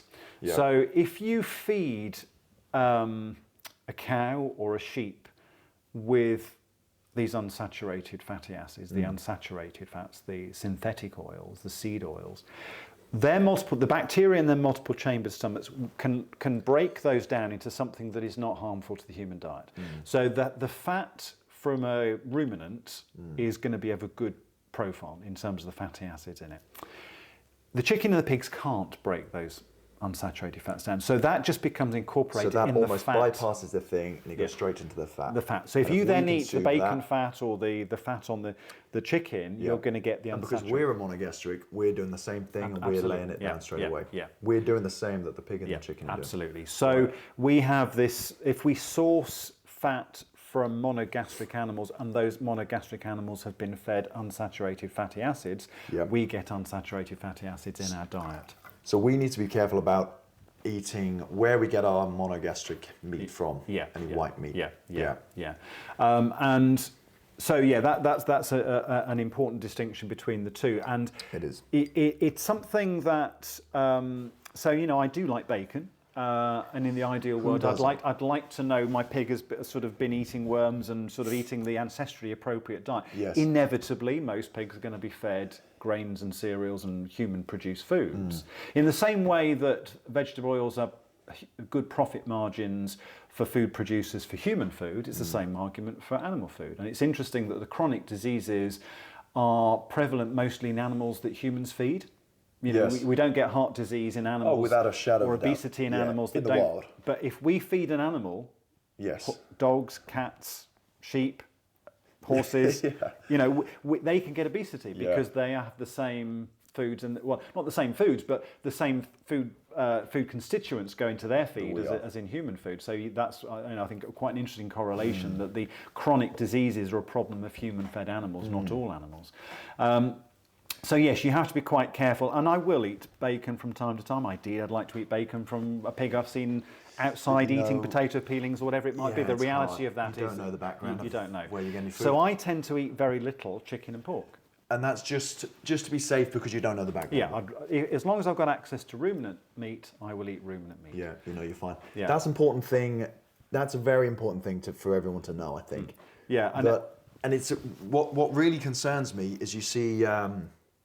Even people around me my friends and people who are very pro-meat or whatever, but have sort of succumbed to the narrative that we as a society need to eat less meat but better quality. Yeah. And it's a really, really dangerous thing because it's fine for us. We're very lucky to live on a good diet, arguably, and in a comfortable situation. But we can't just throw out this message that people need to eat less meat but better quality, because a lot of people cannot afford better quality meat, and they cannot afford for their health to eat less meat. Yeah, it's really difficult balancing out between those two things. Yeah. What I say is interesting is that because of the messaging with regard red meat, total meat consumption, long-term statistics, it's pretty flat in terms of looking at the percentage of the human diet that is meat-based over the last several decades. Right. What's happened within that, though, is that beef has gone down, chicken and pork have gone up, chicken particularly has gone up. Yes. And that's interesting from the unsaturated fatty acids in the human diet, is that chicken is delivering into the human diet these unsaturated fatty acids by virtue of the feed that the chicken are fed on. Yes, but beef wouldn't be. Beef wouldn't be. So we've got this double whammy. We're using the seed oils in processed foods, but actually chicken is also delivering seed oils into the human diet, and pork to an extent as well. So it's that messaging the negativity of red meat is yet further compounding the seed oil argument. Just unintentionally, because it's meaning if we're eating less of that, we might be eating more white meats that's delivering unsaturated fats. Yeah. Now, I know some, obviously chicken is, one of the reasons people have moved to chicken is that it is a low-fat. Leaner protein. And so breast meat, but unfortunately breast meat is very anemic. It doesn't actually deliver many nutrients. It's got protein, but in terms of other nutrients, in dark red meat, the redness of the meat is a signal that there's lots of nutrients. White meat from the breast of a chicken isn't actually that nutritious. It's a good source of protein, as I say, but the darker meat of the chicken, the thigh meat, that is where more of the nutrition comes from anyway. But I would sort of say, yes, the red meat of the ruminants, you've got all the nutrition, and you've got far less risk of the seed oils. And I would say if you're on a meat diet as well, you need, we tend to eat the skeletal muscle. So the cuts of meat that we tend to think about are steaks or braising steak, or the sort of different, but essentially they're skeletal muscle. We think ancestrally humans would have prized the organ meat first. Archaeological studies looking at very early civilizations, and I don't know quite exactly how they do this, but they look at the communities and waste products in the communities, and it would seem the skeletal muscle was thrown to the dogs, and we would prize the brain, the heart, the liver, the kidney, the lungs. How do we know it was the most nutrient dense? We know that from because we can do the chemistry. But how did they know, our ancestors? Intuitively. If you look at a lion or a natural predator carnivore, they will go for those bits of meat They first. rip out the liver. Yeah. This is well documented. And I think, our bodies have tremendous signalling mechanisms. When you eat something and you go, that was good, that's your body saying to you, there's something nutritionally in that food that was being delivered by that food. Yeah. So without having to know the chemistry, there's a lot of intuitive sense. Ancestrally, perhaps we intuitively knew where the nutrient density was. And I suppose almost you'd get at this feedback loop of the healthier people maybe were eating the better quality meats or whatever. Yeah. So we did have a feedback loop of what was good and bad for us. Yeah. And that's all we had, I suppose. Nowadays, like you say, we have chemistry and things. Back in the good old days, all we had was what we eat and then how we feel the next day, or whether we can run as far and hunt as much the next day. How successful you were as a hunter, or how... And it's self-fulfilling, because if we're not filling ourselves with the right food, we wouldn't have been able to hunt and that. It is fascinating, going back to more of an ancestral kind of point of it, because we can know that's all we can do, really. But what's interesting, and this is going back a little bit to our arguments about the processed food industry, is that on the back of knowing a bit more about the chemistry, you can manipulate food. So you can add things to food that make them more addictive. So we can, I suppose, cross-wire. We can wrongly associate good feelings with food because we're triggering addiction, we're triggering signalling from foods which is artificially generated. So a lot of processed foods are quite addictive, and I think they feel good. And food manufacturers know the chemistry to do that. So essentially they're sitting on the back of this intuitive chemistry we have, but they've modified the chemistry so we can make chocolate bars addictive, we can make breakfast cereals addictive. Yeah. And this is important for people to know consciously for their day-to-day lives, because when we feel hungry, we want nutrients, but our brain doesn't know the difference between where we get it from quite, do we? Yeah. So we crave sugar. Yeah, hunger is an interesting thing because we, as a sentient animal, sometimes hunger is complicated by boredom or habit or cravings rather than hunger. So an animal that has to hunt for its food will hunt for its food when it needs food. Because we've got chocolate bars in the cupboard, on demand, we'll go and get a chocolate bar because we're bored, because we're hungry, because we're depressed. It could be, and so we associate other triggers with food which aren't purely nutritional. Whereas I would say, I love eating liver. There is something really because it's my body saying. But I totally agree. I would never have, I'd never have an addiction to liver because the signalling is about the nutrients. Yeah.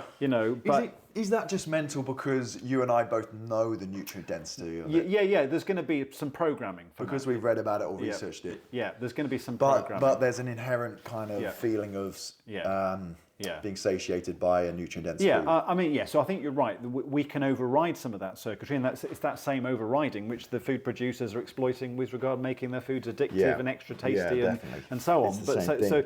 But we are partly overriding that because we know this is good for us. But I think there's a genuine signal that I do feel good when I've eaten liver. I have. Yeah, genuine. I don't want to. Yeah, it's easy to downplay it by saying, "Oh, we just know that because we've read it." And some people wouldn't even agree with the fact that liver's good for you. That's our story because we know what we know. But there is a genuine physical reaction, like you say. And I want to look back to brain fog. That, like you said, that was almost the first thing you said, was that was the most obvious. It was one of the things for me. Yeah. Was the quickest feedback loop. Yeah, and I know. So when I was in the relatively early days of minimal carbs in the diet, therefore mostly a fat burner, I knew when I'd overdone the carbs because my brain fog would start coming back. Yep. You can have there are machines. You take a blood prick sample, put it on a strip and put it in a machine. It measures something called ketones, and that's your measure that if you've got relatively high ketones or above, then you're fat burning. And at first I did that, but actually I got to the stage I didn't need to do that. Your sensor. Yeah. That's a real skill, to listen to what your body needs. It is about listening to your body, I think we've lost that nowadays on a societal level. Yeah, I think we have. Yeah. And as I say, it's exploited by food manufacturers. It's weaponized against us. Yeah. It's a skill because we're looking at branding that looks amazing, and things taste amazing because they're chemicals. And often that's mitigated, or we feel it's mitigated. You see a processed food, so breakfast cereals are great examples of this. You see a processed food and look at fortified with all these vitamins and minerals. Yeah. No, liver is your natural source of the vitamins and minerals. Yeah. Fortifying anything means actually it was without those things to start with. So why are you eating it? Yeah. And there's a point there. If we fortify, maybe this comes with supplements as well. They're not as bioavailable as in some food forms. Yeah, supplementing is an interesting subject, and I've sort of ducked around the edges of it rather than deep dived into the detail of it. And I do take some supplements because I feel I should, but I've got no evidence about how efficacious they are. What's the real bioavailability? Really hard to monitor. It is, and I would sort of say always, a food source of something is going to be best. Yes, because that's how we're meant to get it. Yeah, it's in the animal form. You see, a lot of supplement pills appease the vegan vegetarian, so you'll get vegan capsules for this, that, and the other. Well, actually, most of the minerals and nutrients we need to be in the animal form. You need to get... So vitamin A, for example, comes in two forms, retinol and carotene. Now, carotene is the one that's in vegetables, retinol is the one in animals. But we need to convert it to retinol anyway. Yeah, and a lot of people can't do that. Yeah. So you need to consume your vitamin A in the animal form, in retinol. And what's in the supplement form? Well, again, if you're buying a vegetarian one, it's going to be carotene. Right.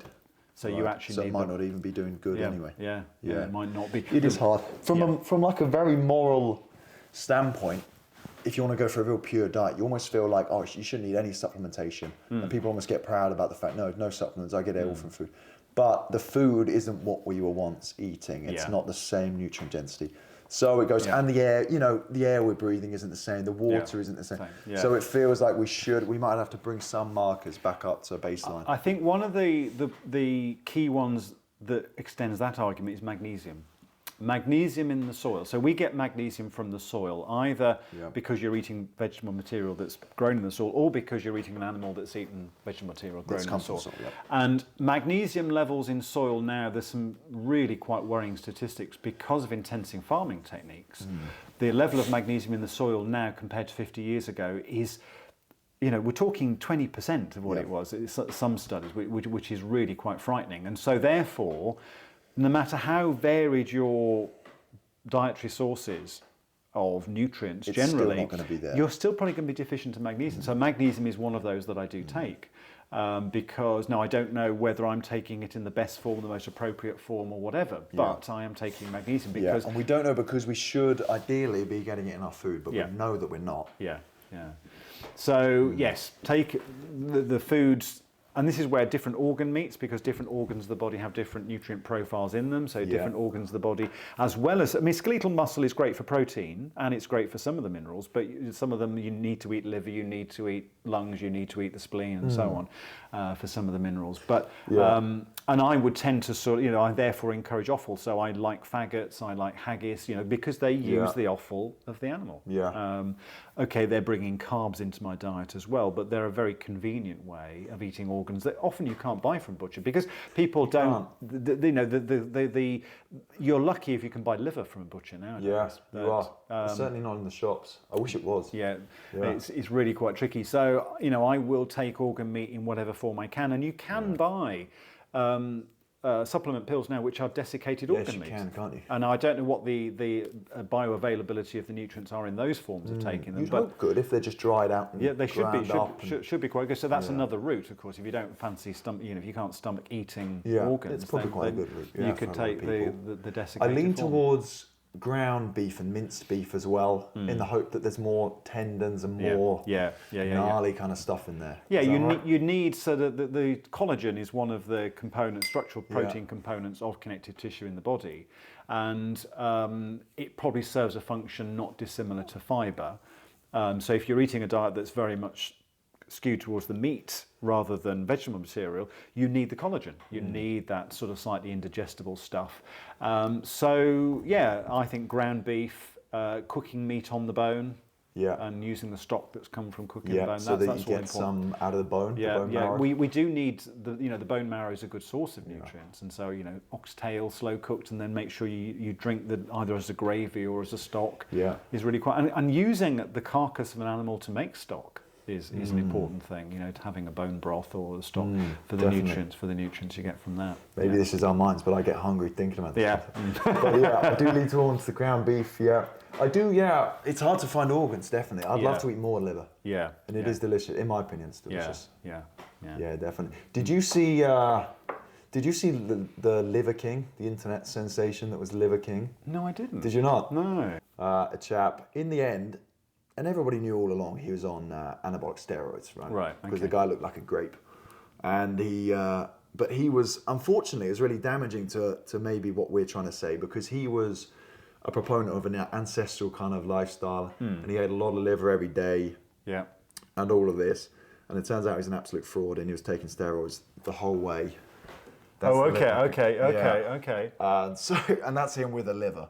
What animal liver is that? It's a huge liver. I don't know. It's huge. It could be cow. Yeah, I suppose it could be. Yeah. A big one. Yeah. But anyway, the guy's on steroids, which is a real shame, because what he was saying was pretty good. He was, he's a proponent of nutrient-dense meats and all of that. Yeah. And he kind of just blew it all out of the water, because it was pretty. Well, mind you, it was obvious all along he's on steroids. Yeah, I think with a physique like that you think, okay, that's probably an enhanced physique. It is. Yeah. He's pumped full of testosterone and all sorts of things like that. Yeah. I was wondering. Sorry, that was off topic. Going back to collagen, that has fibre in it. Collagen? No, it's something that probably the connective tissue structures of the body are tough for our body to digest. Sorry, that's right. So it gives us indigestible material, which has a similar function to fibre, plant fibre. Okay, I've never quite understood fibre, because fibre is really recommended in diets. So that's an interesting one, because actually a lot of studies show that actually it's not correlated with good health outcomes. I mean, it's one of these areas where the history of fibre, again, it's one of those historical things that's very interesting. It actually really dates back from Harvey Kellogg, and he believed fibre purged the soul. Right. And so it was more about not quite spiritual, but moral cleansing, eating fibre. So his breakfast cereals were about sort of being a good American citizen, rather than because it was based on health phenomena. And actually his influences were quite interesting. He was the the assistant of, and I can't remember her name, but the lady that started the Seventh-day Adventist Church in America, young Harvey Kellogg was very much associated with her. So meat eating is a very much a no-no. The Seventh-day Adventists think meat eating is associated with poor and loose morals and so on. And so these are their religious beliefs. Absolutely. And so you've got this huge bundle together. Eating fibre is good for cleansing the soul, eating meat is bad for the soul, and that's this sort of starting point. And certainly in terms of fibre, it's a starting point of why fibre, or significantly, why fibre's in the diet. Right. So evidence for physiological benefit of fibre is quite interesting, because many of the studies actually don't show that it's associated with one of the big ones. For example, people say, well, it's good, eating lots of fibre is good for colorectal cancer. Actually, a lot of the studies don't show that. Yeah. A lot of studies show that eating too much fibre makes you more likely to be constipated. So actually, it's debatable whether you do actually need fibre in the diet. Yeah. Or if you need it at the extent people claim. It's so worrying, all the links, like the religious beliefs and things. And actually, I'm going to come back to that in just a second. So the fibre idea, just to clarify, the idea is that we can't digest fibre that well. So it bulks out the food in our stomachs. Yeah. So peristalsis, which is the rhythmic contraction of the muscles in the gut, to allow the food to be propelled. The idea is you need bulk for that. And fibre does that. And fibre provides the bulk. So that's just the idea with it. Yeah. That's why people are recommending. And it's interesting that sitting on the back of that, when I tell people, well, I don't eat vegetables, I don't eat fruit. And they politely want to ask, well, what about your toilet habits? Been to the toilet, yeah. And I say, absolutely normal, absolutely fine. So actually that shows to me that fibre isn't essential. But I will caveat that by saying that I do make sure, like you were saying about ground beef, is that make sure you've got these connective tissue type structures in your meat source. Because it has some of that effect. Yeah. Because I've heard reports, not personally, but of people going on a carnivore diet and their bowel movements go very loose because of a lack of fibre. Yeah. It's not a consistent message. No. No. The thing I wanted to loop back to was about the religious beliefs that reminded me. And it's going to do a double loop back onto the subject of red meat and the narrative that it's bad for us or is linked with cancer. Because it's something I picked up on and was just kind of, my jaw was on the floor when you mentioned it in the talk I attended, is the World Health Organization study that linked red meat to cancer. To open that up for us. So I think it was 2016. There's a subdivision of the WHO called the IARC, IARC, and I can't remember... Research into Cancers, the RC Academy, or so. Anyway, basically, it's like a subdivision of the WHO structure that's looking at cancer, and they're the ones that produce this list of type 1, type 2A, type 2B carcinogens. They sort of identify whether certain substances, so alcohol is a type 1 carcinogen, same as tobacco. In other words, it's certain that it causes cancer. Yes. And they classified red meat as a probable cause of cancer, so group 2B, and I think they then classified processed meat as a group 2A. That's right. As a more definite an association with colorectal cancer, sort of colorectal cancer. Yes. Because it's the proclamation of the WHO, it's therefore seen as this must be right. And so then you go to other websites like the NHS website or Cancer Research UK website, and they will start quoting this study indirectly or directly, or quoting the WHO to say, well, it's a type 2A, type 2B carcinogen, therefore you should not be eating red meat. And you see some of the figures I see is that you should be allowed 7 grams of meat a day. Well, 7 grams of meat. 7? That's one. I read 70 on the Cancer Research UK. Is that per week? Is that per week or per day? No, they had it as day. Oh, okay. I think. Yeah, okay. I had that on last night. But so to give this... So last night I was on the Cancer Research UK website. Yeah. In fact, I'll read you some of these just to judge your facial expressions, perhaps. Okay. Just to see how bad we can go here. Yeah. So what is a healthy diet? Half of a plate needs to be salad or veg. A quarter needs to be chicken, fish, beans or egg, so a source of protein. Yeah. And a quarter needs to be potatoes, brown rice, bread, noodles or pasta. Right, so there's no space on my plate for red meat? No, not at all. Okay. Not at all, because... I'm eating in a different restaurant. Bear with me. Because bear with me. So your protein needs to come from chicken, pulses or fish. limits red meat as it increases risk of bowel cancer. Right. And this is not me summarising, this is the words that are on the Cancer Research UK website. Yeah. Lots of good evidence that red meat is linked to cancer. They didn't specify which cancer in that statement, they just said to cancer. Mm-hmm. So they suggested meat-free Mondays and etc. But the point is, I scrolled down to the bottom of that website to the references, as any good analyst does. I'll admit I got bored of this in about 10 minutes time after this and had to log out my computer. But because you go to the references and sure enough, it's the World Health Organization 2018 study and summarized as carcinogens can be produced from red meats. So sure enough, you just roll your eyes because you and I both know that this is not a trustworthy source of information. I'll make the distinction. When you open the report up and you read is it the abstract, the first? So when you do a study, you try and summarise. Yeah, you summarise. In something called an abstract. So it allows you to filter, is this a study I should be looking at the detail of? And the abstract should describe what their starting assumptions were, what their methods were briefly, and what their results were. Right. Just in a paragraph or two to give you the insight of whether you should read more. They concluded carcinogens can produce by cooking red meats. There was no mention, as far as I could see, of carcinogens being inherently in red meats. Processed meats is another one because, again, carcinogens could be produced in the processing of meats.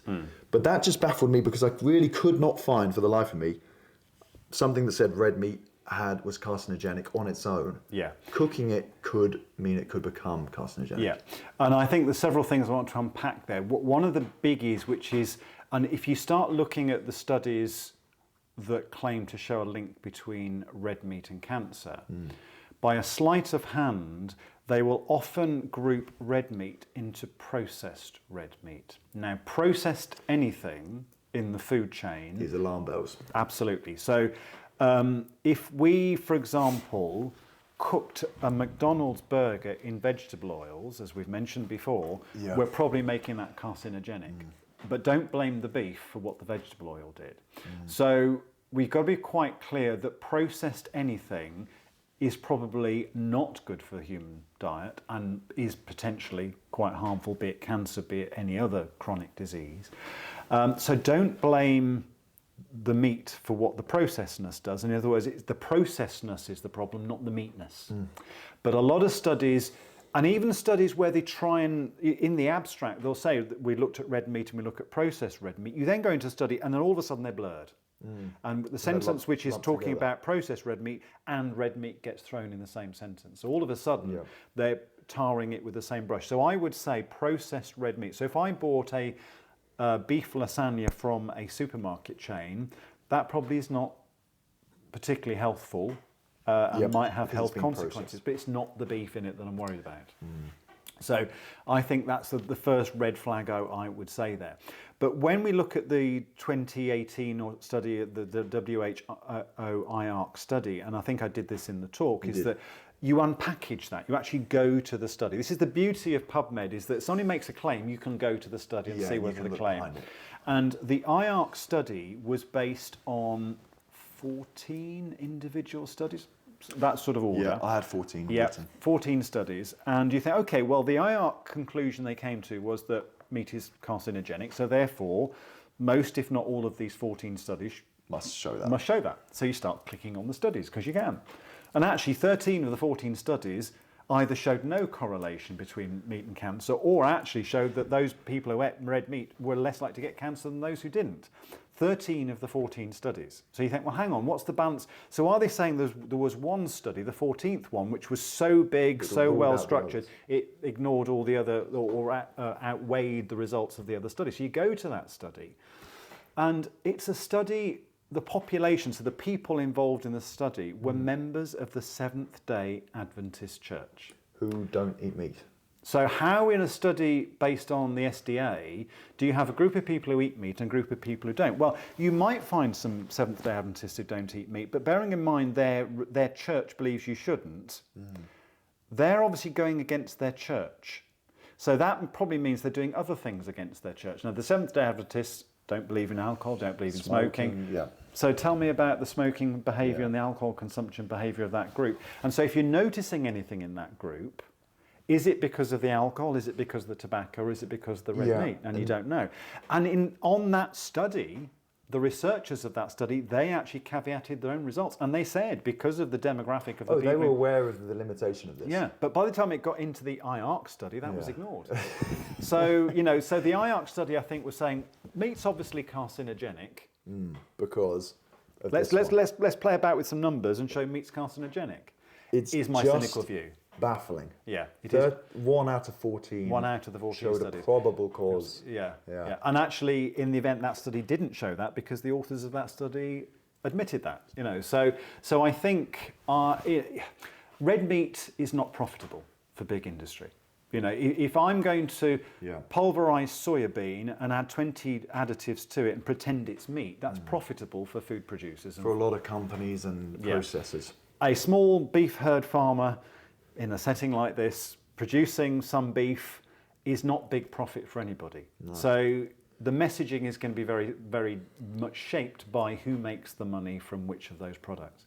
So and this is me that's evolved over 7 or 8 years, I've become the cynic. If you show me a study that shows red meat is bad for you, show me who funded the study. And it's important to note, I'd hope, if you saw a study that showed red meat is good for you, you ask the same question. Yeah, absolutely. Yeah. But the meat industry, there isn't big meat. If we talk about big food, we talk about big tobacco, big alcohol, big pharma. These big corporations. There isn't big meat. And like you said, meat. I'm a farmer. I could sell my meat to a consumer, and there's been one transaction, one monetary thing, because it's one product. Yeah. You go for tobacco, you go to the pharmaceutical industries, big food industry. There's a lot of little men in between, a lot of processing, and it's all an opportunity for profit. Yeah. So that's where. And one thing I will say to just mitigate that slightly is, you do have to be careful about how the meat is raised. So I'm not sure whether we have a similar term here in the UK, but in America we have this concept of feedlot farming. Yeah. Basically, it's battery farming of livestock. It is. That is not ethically good for the animal. It's not, from a health perspective, good for the animal. It's not good for the environment. Nope. That must manifest, therefore, in the quality of the meat. They probably use agents, so maybe injections to accelerate growth. It's often hormones. And they'll use antibiotics more because the animals...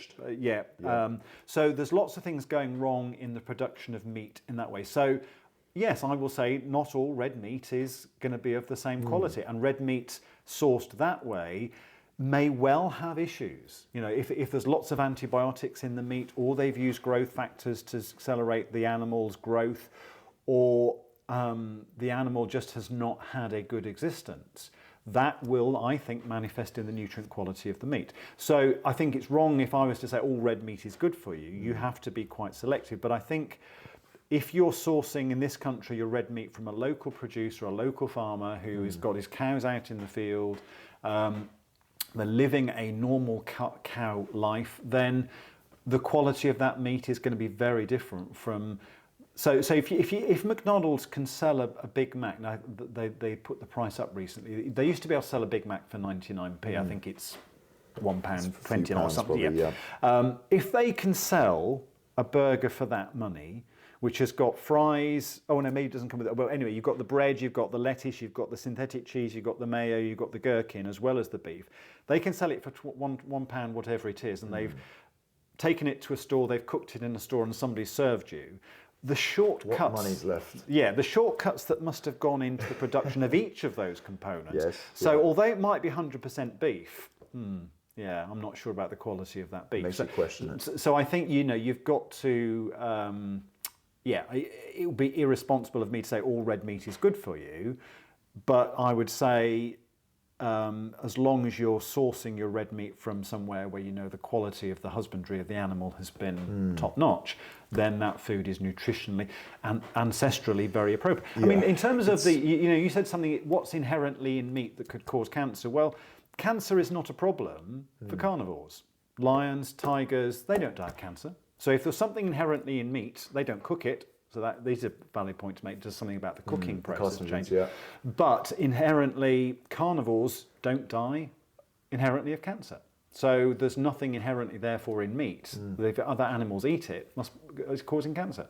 Sometimes these sort of reductionist arguments, although they're quite simple, actually you have to sit and listen. Well, actually that's a good point. Really Why aren't lions dying of cancer if meat is inherently bad for you?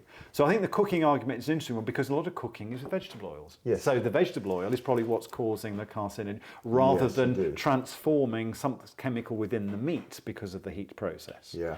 And humans have been cooking meat for a long time. It's one of the things that probably allowed a lot of some of the final stages of evolution of the human in terms of brain size. It's been attributed to the ability to cook meat and get nutrients from meat. Yeah, when we found fire, or made fire. Yeah, we could cook meat.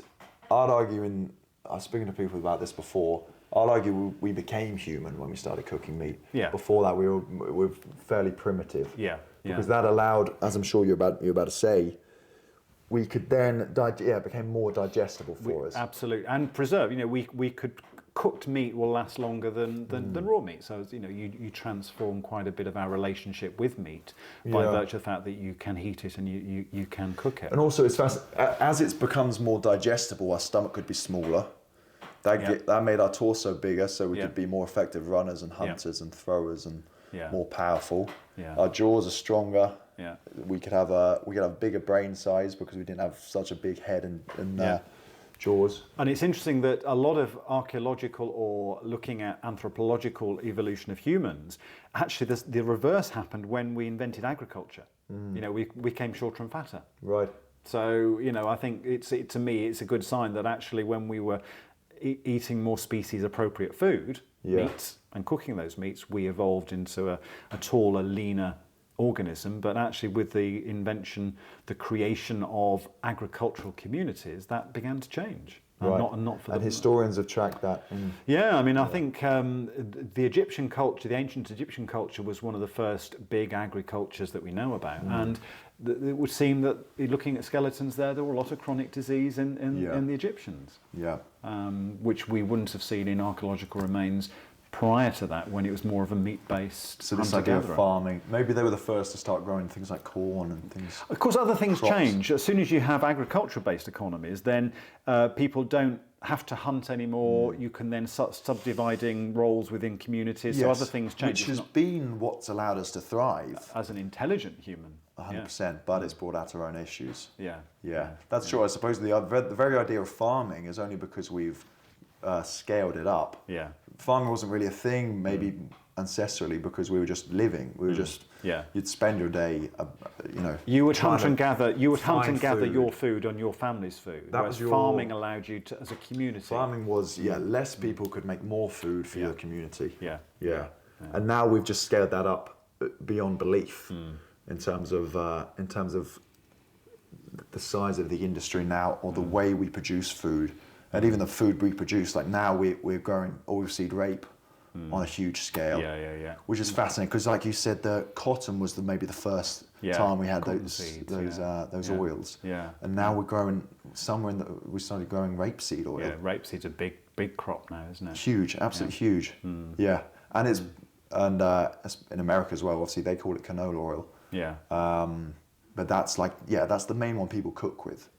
It's a biggie. And you'll notice, say if you buy a jar of mayonnaise or a dip from the supermarket, it's rapeseed oil is very oil. And rapeseed oil tends to have a slightly artisan, if you go to sort of farm shops, you can often see very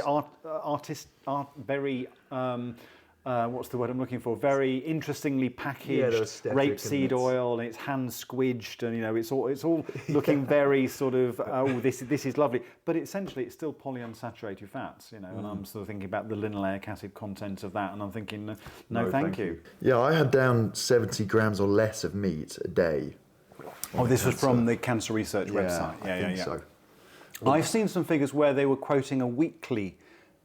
I think they were trying to advocate red meat just once a week, probably of 70 grams, and then you divide that by 7. Of course, that's then why you get these low figures of 7 to 10 grams of meat a day. Probably. At which point I was reading it, thinking I'm already on 300 of ground beef in the morning. I was like, oh no. That's just breakfast, 70 grams. Yeah. So you said your diet looks like pretty much just meat nowadays. Meat and dairy. Meat and dairy are the main bits of my diet. So I will eat some. I'm 56 years old, but I will still, to keep my mum happy, I will still eat a bit of broccoli at Christmas and a potato at Christmas and a Brussels sprout. No, I don't do. I draw a line at Brussels sprouts are just not something that I entertain. Oh, I like a Brussels sprout. But essentially, my diet of choice is essentially meat and dairy. A few. I do like a butcher-produced pork pie.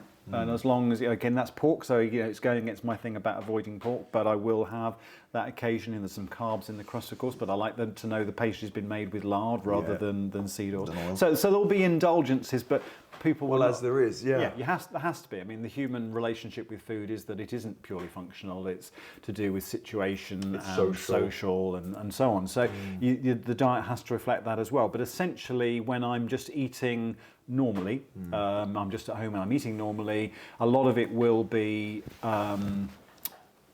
meat and eggs, meat and cheese, meat and cream. So if I cook liver, for example, I cook it in butter, pour lots of cream over it, maybe put a bit of parmesan on it, and that's my meal. So I've got my fat from the parmesan and the cream. I've got the protein and the nutrients from the liver. It's a very quick, it's a very simple meal, but it's a hugely nutritious meal. It's a very rounded meal. And I might put a few herbs on it, just to make it look a bit green, just so my token gesture towards my 5 a day, but that would be the limit of that. Yeah. I like a ribeye steak, like ribeye because it's marbled, so you've got some of the fat. You've got to have the fat to provide the fat-soluble vitamins and minerals. And again, I'll cook that with scrambled egg, or I'll put some fried eggs on top, or some cheese. Again, from a butcher, I'll quite happily buy a ground beef burger or a ground lamb burger because they cook very well in the pan. The thing about cooking is I'm very old school with my cooking in that when I've cooked meat in the pan, a lot of the fat will go onto my plate, but the fat that's left goes into a little jug or cup, sits by the stove, and then the next day use that as my starting point for the fat for the next meal. When it comes to something like lamb, which is very fatty, I will try and consume as much of the fat as I can because that's an important part of the nutrient delivery of lamb. You've got the fat-soluble vitamins. Definitely, but people try and, like we said before, limit their fat. And it's really for no good reason. We know that now. Fat and protein have a different satiation regime. So satiation and satiety are two very important concepts when it comes to eating. I'm going to hope I get this the right round. Satiation is what tells you to stop eating in an eating event. Satiety is what keeps you from eating again. You full. Yeah. Okay. I might have got those the wrong way around, but I'll stick with that. Right. And carbohydrate only provides satiation because essentially it swells the stomach. It makes you feel full. But as soon as you've digested that, the stomach is no longer distended, so it shrinks in a little bit, so the satiation signal diminishes. Fat and protein produce satiation via some hormones. So there's peptide YY, ghrelin, they're two key hormones which respond to protein and fat in your digestive tract as it enters the stomach. That provides much more long-term satiation and satiety. So therefore making sure you have protein and fat in your diet is really quite key with regard managing appetite. If you eat a lot of carbohydrate, you're going to keep snacking because as soon as the bulk has gone, you're full. And you get these surges to your blood sugar as well. The carbohydrate. This is an insulin problem. So insulin is the hormone that controls blood sugar. The human body, any animal's body, doesn't like too much sugar in the bloodstream at any given time because the sugar will start attaching itself to other molecules, particularly proteins, and that affects the ability of those proteins to do the job they're meant to do. Right. So we keep our blood sugar level within ideally quite a narrow tolerance. And that's the job of our insulin. Insulin is the hormone that deals with too much. Yeah. So if you've eaten a meal, you've broken the carbohydrates, if there's carbohydrates in that meal, you've broken the carbohydrates down into sugar molecules, you absorb those sugar molecules, they get absorbed into the blood, you suddenly get a significant and steep rise in the blood sugar level. Because of that, you release insulin to tell the body, and insulin is an important messaging signal for all sorts of different tissues. It tells different tissues to do different things, but essentially all those things are about taking glucose out of the blood and lowering the blood sugar level. So for example, it tells tells muscles to take in some of the glucose and store it as glycogen. It's an energy store in the muscles. It tells the fat cells, the adipose cells in the skin, to absorb glucose, convert it to fat, to store it as fat. It tells the liver to stop producing glucose. So insulin is an important signaling molecule. It tells the body, you've got plenty of sugar, you need to start doing things now to take that excess sugar out of circulation. You have other hormones that kick in if your blood sugar gets too low, so you have glucagon and things like that. So if your blood sugar is low, you have a hormone signaling to say, right, let's start mobilizing some of the sugar to get it back in the blood. Right. So you keep your blood sugar at a narrow tolerance of... and it's quite sobering. I think the total amount of sugar in your blood is about a teaspoon. It really is a very, very small amount of sugar. It's not a huge amount, but it's enough to keep the engine revving. You need glucose for quick and ready energy. Fat kicks in. It's a little bit like it's a generator that needs a little bit of time to switch on and get fired up. Oh, so the blood sugar is immediately available. Yeah. And it's right, I need some energy, I need some action, I'm going to use that. But then while you're doing that, the fat metabolism's kicking in and that then takes over. So that's why you need a bit of sugar. You can't rely on a body without sugar, but the liver will make what you need, or it'll mobilize fat reserves into sugar and so on. So you've got this narrow tolerance of sugar in the blood. That's important. When you eat a lot of carbohydrates, what happens is you get a lot of these swings.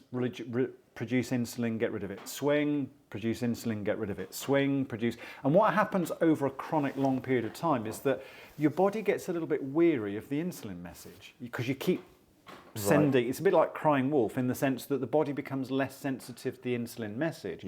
So you have to produce more insulin to get the message across. So what happens over a chronic long period of time is your insulin mechanism starts becoming impaired, and you eat a carbohydrate meal, and all of a sudden you're having to throw a lot more insulin at the problem to get the same effect. This is insulin resistance, and that's the start of this process called insulin resistance, which, when it continues to its natural endpoint or natural progression point, becomes type 2 diabetes. So type 2 diabetics, they're people producing insulin, but it's just not enough to sort the problem of raised blood sugar. Right. So type 1 diabetics don't produce insulin. They have an autoimmune condition. The cells in the pancreas don't produce insulin, so that's why they inject with insulin. Because they need to. Type 2 diabetics, they produce insulin, but because they've gone through this process of insulin resistance, the insulin isn't getting the message across, so they have to produce more. And then you reach a point where the body cannot produce any more insulin. You're producing full-on insulin, and it's still not enough to get the message across. And this is happening in type 2 diabetics? This is happening in type 2 diabetics. Really? And so a lot of carbohydrate or excessive carbohydrate in the diet is the perceived model of the required event to lead to insulin resistance and type 2 diabetes. And that's what I would have said 6-7 years ago, it's too much sugar in your diet. I now modify that argument. The mitochondria is where this process is controlled from. So if you've been eating seed oils, your mitochondria's ability to manage those carbohydrates coming into your diet. Remember, the mitochondrion is the structure that burns the sugar to get energy. If you've you damage your mitochondria, that is then creating this problem that then leads to blood sugar problems, which then leads to the insulin problem, which then leads to type 2 diabetes. So the seed oil becomes the part of the necessary pre-environment that has to be that then... to break the system that's going to cause the issue. So if you've got seed oil damage to your mitochondria, but you manage your carbohydrates, then in terms of symptoms, you're going to manage your insulin resistance. But until you've actually sorted the mitochondria. So if you've taken seed oils out of your diet and you've waited the number of years for whatever's reserved in your body to have been got rid of, you then probably become more tolerant to eating carbohydrates because the mitochondria is functioning better. So that's my shift in thinking, if you like, with regard to the research over the last few years, is that it's the coming together of two things, the seed oils in the diet and excessive consumption of carbohydrates. And actually, without the seed oils in the diet, you're probably more tolerant to eating. Although that's something that varies from person to person. Some people, I think, are genetically more predisposed to insulin resistance if they eat a lot of carbohydrate. But I think seed oils make a big difference to that. Yes. So some people are inherently intolerant to carbohydrates. Yes. Yes. So. Well, I suppose everyone is to some extent. Yeah. I mean, carbohydrates. have always been part of the human diet, but I think it's and actually, I can give you an interesting example of how it can be genetically different. So, although it's quite a grim piece of history, African Americans tend to have more of a problem with obesity because, and this is the historical thing that's a little bit sort of unpalatable, is that when their ancestors were brought across the Atlantic as slaves, in those awful conditions in the boats that bring them across, very little food was given to them. So the ones that survived that crossing were the ones that were probably more obese because they had more fat reserves to live on. So a natural selection process was happening during that migration migration is making it sound a positive thing, but in that shipment of people across the Atlantic, the survival was more against those prone to obesity. Now, obesity is correlated with type 2 diabetes and insulin resistance. Yes. So you've got a population where you've skewed the genetic load towards people more likely to be insulin resistant because their ancestors survived the crossing. So we notice that therefore African Americans are more likely to have... There's a higher number of insulin resistance. Yeah, because of a natural selection process. So we know therefore there is some genetic influence in that. There is some, yeah. That's a fascinating... and it's also true of some of the more remote Pacific islands. You know, the early settlers on the very, very remote Pacific islands would have had to have survived significant sea crossings. So again, the ones that survived higher fat reserves survived the crossing. Yeah. So again, you've got a skewing of the genetic population. So some of the most obese populations are Pacific Islanders. What does that mean nowadays? That they need to be more careful about their intake of... Well, if they're not sugars. yet, they have to be more careful of their intake of westernized foods, which means seed oils. Yeah. So again, they wouldn't have exposure to processed seed oils naturally. No. So they would probably survive very well on diets that have quite high carbohydrates. They might be more overweight, but actually from a metabolic health perspective, they're okay. Yeah, okay. You put into the mix their genetic complement, their access, because in a tropical climate, Pacific island climate, they've probably got access to lots of fruit, lots of sugars and carbohydrates. But whilstsoever the seed oils aren't part of the mix, they probably cope with that very well. You then introduce westernized foods or industrialized food, which have therefore industrial scale seed oils, and you're creating then a health. And that's something that is observed. A lot of these traditional tropical island populations, they've been sort of overweight but healthy.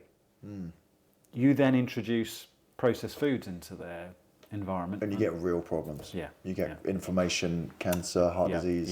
Yeah. Right. And suddenly they rocket because they're the perfect storm. They've got the genetic complement, and then you start doing something to the diet with the seed oils. That's going to mess with that. Yeah.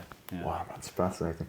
Yeah. It is interesting about people's intolerances to food, and like you said, it's about making people more tolerant to areas of their diet and just making people be able to process food easier. So a lot of people have a gluten intolerance. Is that inherent? No, I think it's quite interesting because gluten is it's a glycoprotein. So basically, it's a protein to which the glucose has been attached, and it's actually a defense chemical in plants. It makes them... Gluten is? Yeah. Right. It makes them more resilient to bacteria, against bacterial infection and so on. So it's quite good in crops for them to have that. Yes. And it's one of those things that probably through hybridization has changed in crops, because obviously a farmer, if they can produce a crop that is more resilient to infection, it's better. It's better. Yeah. So the gluten profile in foods has changed. And for the same reason, it's something that makes it intolerant for bacteria to live on those grains and cereals. It makes it as difficult to get the full nutrient quality from those grains and cereals. So I can understand that gluten has changed. Yeah. Gluten has changed because probably the profile of the chemistry of the gluten has probably changed through hybridization, but also the quantity of gluten in our diet has changed as well. Changed also. Now, of course, they've both gone up. Yeah. So it is very feasible that more of the population are gluten intolerant, and some people have so in my family there is celiac, which is a disease which effectively you are I think you'd use the word allergic, but you can't eat gluten. You know, it has significant health impacts. So there's obviously a subset of people who are celiac, and for them it's absolute, they can't eat gluten. If they do eat gluten, it's a problem. But I think you do get this sort of significant, or more significant than it was, swathe of the population that are going to feel bloated, lethargic, not good on a food that's got a lot of gluten in it. But I would sort of also think, is it the carbohydrate? You know, if you're eating a lot of gluten, you're eating a lot of carbohydrate. What's gluten in? Carbohydrates. Yeah, so for me it's not clear which is which, but some people, they will eat gluten-free versions of things, and actually a lot of their symptoms go. So you think, okay, it's got to be the gluten. But chicken and egg, I think here, you know, have they created a gluten intolerance because we've been messing about with the gluten first? And are they eating more of the sources of these things? I didn't know it acted like a speed bump, I didn't know it was a defense. Yeah, I mean, there is quite a big area of research into plant lectins. So an animal, if it doesn't want to be predated, can run away. It can fight or it can run. Or run, yeah. So the defense of an animal is physical. Yes. A plant can't run away if it's being attacked by an animal. So plants have developed a system of defense chemicals. The idea being that although the individual plant that's attacked and eaten by the animal has been eaten, if that plant evolves a chemical in it that makes the animal sufficiently unwell, the animal thinks, I'm not going to eat that again. You've protected the species for the sake of sacrificing individuals within the species. So plant lectins, these defense chemicals, is an increasing area of research, because how do these chemicals, or how the chemicals affect the animals that eat them, has a big impact on whether we as an animal should be eating these substances. So for example, oxalates, salts of oxalic acid, which you find in almonds, spinach, rhubarb and so on, they are plant defense chemicals, and what they do is they sequester calcium. So if you eat spinach with your dietary source of calcium, you won't actually get much of that calcium being absorbed, because the oxalic acid and the oxalates bind to the calcium. Okay. And once you've got oxalates in your system, they also, because they produce calcium oxalate, which is insoluble, which is a salt which forms crystals, it encourages gout and kidney stones. And that's the spinach's defense. Yeah, so oxalic acid and oxalate salts are part of the defense mechanism that spinach have, almonds have, I say rhubarb. We know with rhubarb, rhubarb is really quite sharp on the tongue. That's a signal. That's a signal. But we as an animal should be saying we shouldn't be eating rhubarb, because we're saying, but then we hide it with sugar. Yes. So we eat it. Yeah, true. So it's interesting how, and you think about certain foods. I mean, we used to have to boil and strain kidney beans. You had to strain to make them palatable.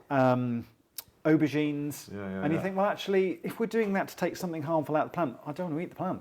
There's a signal there. There's something in there. Yeah. So the whole subject of plant defense chemicals is an interesting one, because actually we might have a lot of those in the human diet. They might actually have quite an impact on our health in a chronic sense, in the sense that we've probably hybridized some of these plant species to reduce the impact. But that's probably why we don't need to strain aubergines anymore. But there's still potentially chemical substances in there which are at a low grade level causing disruption to our body chemistry. Now, it's not enough for us to stop eating those substances in most people. And I think probably gluten falls into that category. It's a defense chemical. Yeah. And we have through managing the crops, but also programming ourselves, we'll eat them because we want to eat the grains and the cereals because of the calories and the carbohydrates that they provide. But actually, I know that if I eat bread, I feel very bloated and sluggish, and whether it's the gluten, I don't know. But but it just tells me that it's not right for me. And sometimes with these things, if you eat a food substance chronically all the time, you adapt. And you don't notice. Right. Take it out of your diet for a period of time sufficiently that you're without those effects, and then eat it again. You notice. This is a good point. People who have changed their diet for whatever reason, they've removed gluten, or they have more gluten, or they're vegetarian or whatever, your gut adapts to the new diet. But you might still not be as effective as you would have been or you were. Yeah. But you don't notice it. Absolutely. Right. Yeah. You desensitize your body, or your perception of what's going on in your body, because you're chronically eating that substance or foods with that substance in it. That is a good point. A few things, to go back to the defense chemicals. Yeah. I've always wondered, what's the way up between, is there a benefit to eating these vegetables because they do contain vitamins and things? Are they bioavailable enough to warrant having them, and what's the way up versus good versus bad? Yeah, it's a tricky one, that one.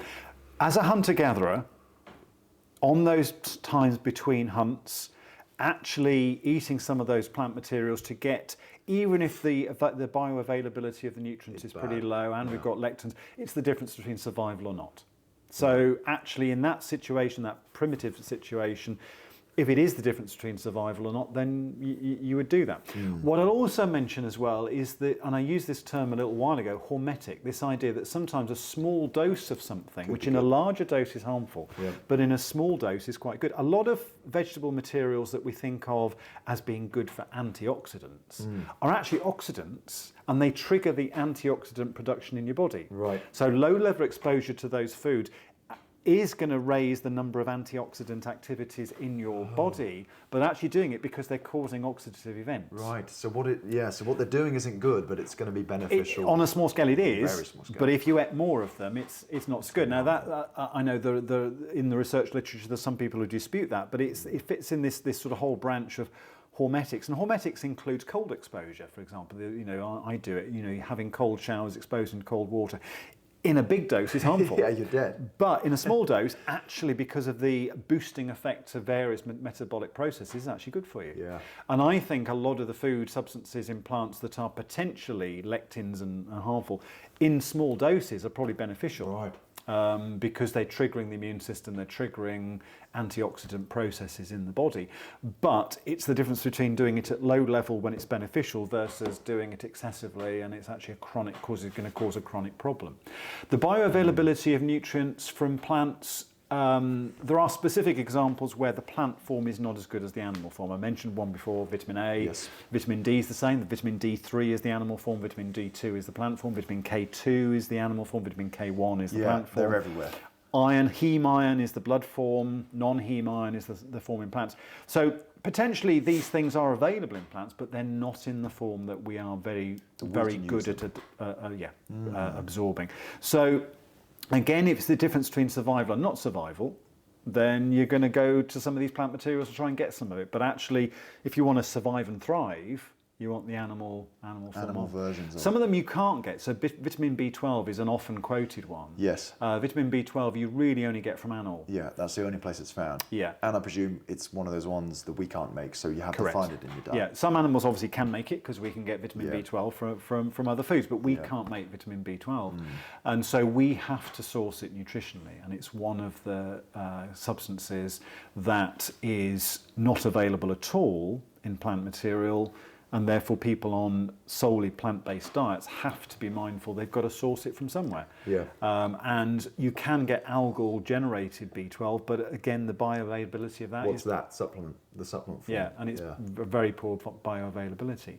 And then there's a whole raft of chemicals that are very low bioavailability from plant material, creatine, carnitine, there's a few amino acids. So there's a whole raft of substances which are really quite scarce in plant material. Even if they're in the right form in plant material, they're just not readily, they're not particularly prevalent in plant material. Yeah. So the animal part of the diet is what provides these chemicals in sufficient quantity. Available form for us in quantity. And then you've got the ones which have a plant and animal form, and you do want the animal form. I mean, vitamin D2 versus vitamin D3, some statistic that something like the vitamin D3 in one egg is the equivalent, in terms of bioavailability, 3 kilograms of mushrooms for D2. So D2 is the vegetable, the animal, the plant form. It's in mushrooms. You've got to eat 3 kilograms of mushrooms to get the vitamin D from one egg. D3. The D3 from one egg. Is D2 or D3 more beneficial? D3 is the one we want, and the animal form is the one you want. Yeah. So D3 is the one you want anyway. Yeah. And you don't have to have much. And you get that from one egg, but 3 kilograms of mushrooms. So that's a measure of the relative bioavailability. Yes. Of those forms. Yes. A few more things. Why not fruit? Is what's more on my mind. Sugar, carbohydrate. Right. So if I do eat fruit, it'll be seasonal. Yeah. One of my big things, remember the thing I said about the seasonal advantage of eating nuts and seeds in the autumn because it makes you fat for the winter more. So a lot of seasonality of food is embedded in it. Yeah. So I would say I don't want to eat a lot of fruit because they're already... Sugar is sugar is sugar. It doesn't matter whether it's freshly squeezed, Bee's Bottom or Tate and Lyle. Sugar is sugar. And so whether it comes from a grapefruit or whether it comes from a Kit Kat or whether it comes from a jar of honey, it's still sugar. It's still sugar. So in terms of my spiking of insulin, I want to avoid eating a lot of fruit. And there's very little in fruit that I can't get from meat. The one that people will focus on is vitamin C, but there is more vitamin C per gram of liver than there is in a gram of apple. Really? So it's one of those things that isn't measured. People don't perceive that vitamin C is in animal material, but it is. So I don't want the sugar source of fruit. I get my nutrients from my animal food. Yes. So I avoid the non-berry fruits pretty much completely. And then berries, I will have seasonal berries. So strawberries that are English strawberries in June, I will have. Blackberries I foraged in August and September, I will have. Summer, but once they're over, they're over. I have one little concession. I do freeze a batch of blackberries because I love a blackberry and apple crumble at Christmas, but that's Christmas, you're allowed to do that. But I will keep to seasonality of berries. And berries have a lower glycemic index. They're less spiky to your blood sugar. Right. So an orange versus a strawberry, I'd always go for a strawberry because it's a lower glycemic index. Yes, they are less sweet. And you know that, your palate picks that up. They're so less that's sweet. the indicator there. And what also, for a lot of fruit that's bought from a supermarket is hybridized. You know, the producer has crossbred species to make it sweeter, to make it juicier. So, you know, if you go into the supermarket, they'll talk about extra sweet blueberries or, you know, and you know straight away that they've messed about with that blueberry. So the beauty of blackberries is they're not hybridized because in the hedgerow. Yeah, they're wild, yeah. Are they genetically modifying any fruits, do you think? Probably. I don't know...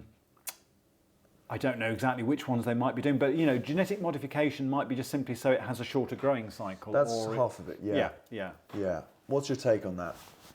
Well, I think it's an unknown quantity. You know, as seed oils in the human diet, we didn't know the long-term consequences until we were living with the long-term consequences. Now, whether there are long-term consequences of genetically modified fruit in the diet, I don't know. But why risk that when you've got other sources of those nutrients? That are working perfectly fine. Yeah. So, you know, I'll have my foraged blackberries because I know they're not genetically modified. Yeah. I'll try and do it away from the road so they're not covered in contaminants. I think ethically, the idea of genetically modifying our plants just seems wrong without even knowing about the science of it. Well, one of the ones, and I picked this up in the talk, was one of the reasons why soy or certain cereals are genetically modified is to make them resilient to the weed killer glyphosate. So you can spray it. So essentially, glyphosate is a selective weed killer. The idea being that if you spray glyphosate on a crop, the crop is resistant to the glyphosate, but the weeds aren't. You kill the weeds and you're left with the crop. So it's easier to harvest, it's easier to... Some crops are naturally resilient, but what they've done with some genetic modification is to make the crop resilient or more resilient to glyphosate, so the glyphosate is more effective. So one of the red flags for me is if I see genetically modified grains or cereals, it's probably because they're using glyphosate. That is the most common. Glyphosate damages your mitochondria. So the problem there is that the glyphosate there might be residue in the plant. Yeah, something like 82% of Americans have glyphosate in their urine. So you know it's getting into the food chain, and we know it damages your mitochondria. Yes, we do. Yeah, so you know, it's one of those, for me, it's a red flag. If you go organic, then they can't use weed killers, so therefore you're relatively safe with glyphosate. It's not going to have any glyphosate sprayed on it. Whether there's glyphosate contaminants in the soil or around the plant, that's something you can't control, but certainly going organic grains and cereals means is a safer way forward. Yeah, I think that's the really worrying thing with GMO. Yeah. Whether it's right or wrong is one argument, but the reason we're doing it in the first place, we really need to look into. Because if we've come to a point where we can't farm a crop without, no matter whether the crop's right or wrong, if we can't farm it without genetically changing it so we can spray a weaker on it, we know we've surely gone a long way off track. So genetic modification just to shorten the life cycle, okay, maybe that's not bad. Possibly. But because we're opening the can of worms that we could be genetically modifying for a whole host of reasons, then for me it's, because I don't eat a lot of grains and cereals anyway. Actually, it was very interesting. I've just recently had a holiday in Scotland, and one of the things I thought, well, I bought some nice cheeses, although I don't normally, why don't I buy myself some oat cakes? That was a minefield. So I went to this particular quite posh farm shop, and they had a rack of all sorts of different oat cakes, and there were two criteria. Oats, these are? Yeah. Okay. So I don't want genetically modified, I want organic, and I don't want seed oils. There were, I think I estimated 18 different brands of oat cake. There was only one. That ticked your boxes? That ticked my boxes. They used extra virgin olive oil, and they were organic oats. Right. And you can get them on Amazon. So I thought, okay, well, that's not bad. But all the leading brands, Walkers and I can't remember who, Nen, and they were all either non-organic or rapeseed oil.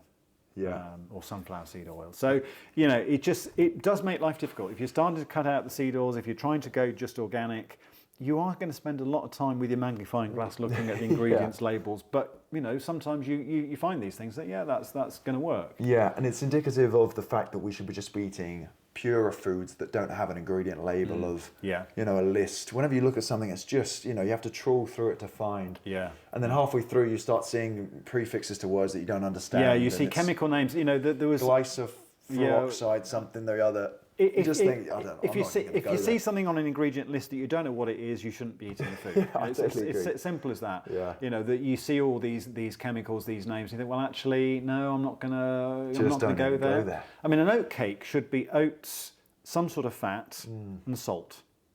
Maybe that's it, really. And the ones I found were pretty much just that. But you look at some of them, and the ingredient list is 15 items long. And you don't know there's flavourings, preservatives, colourings. What's interesting is the one I found had a very short shelf life. So that's something you have to trade off. But of course, health versus but it's shelf for the right life. reason. Yeah, absolutely. It's only a short. Yeah. Because nutrient-dense foods, probably rightly so, have a short shelf life. Yeah, they do.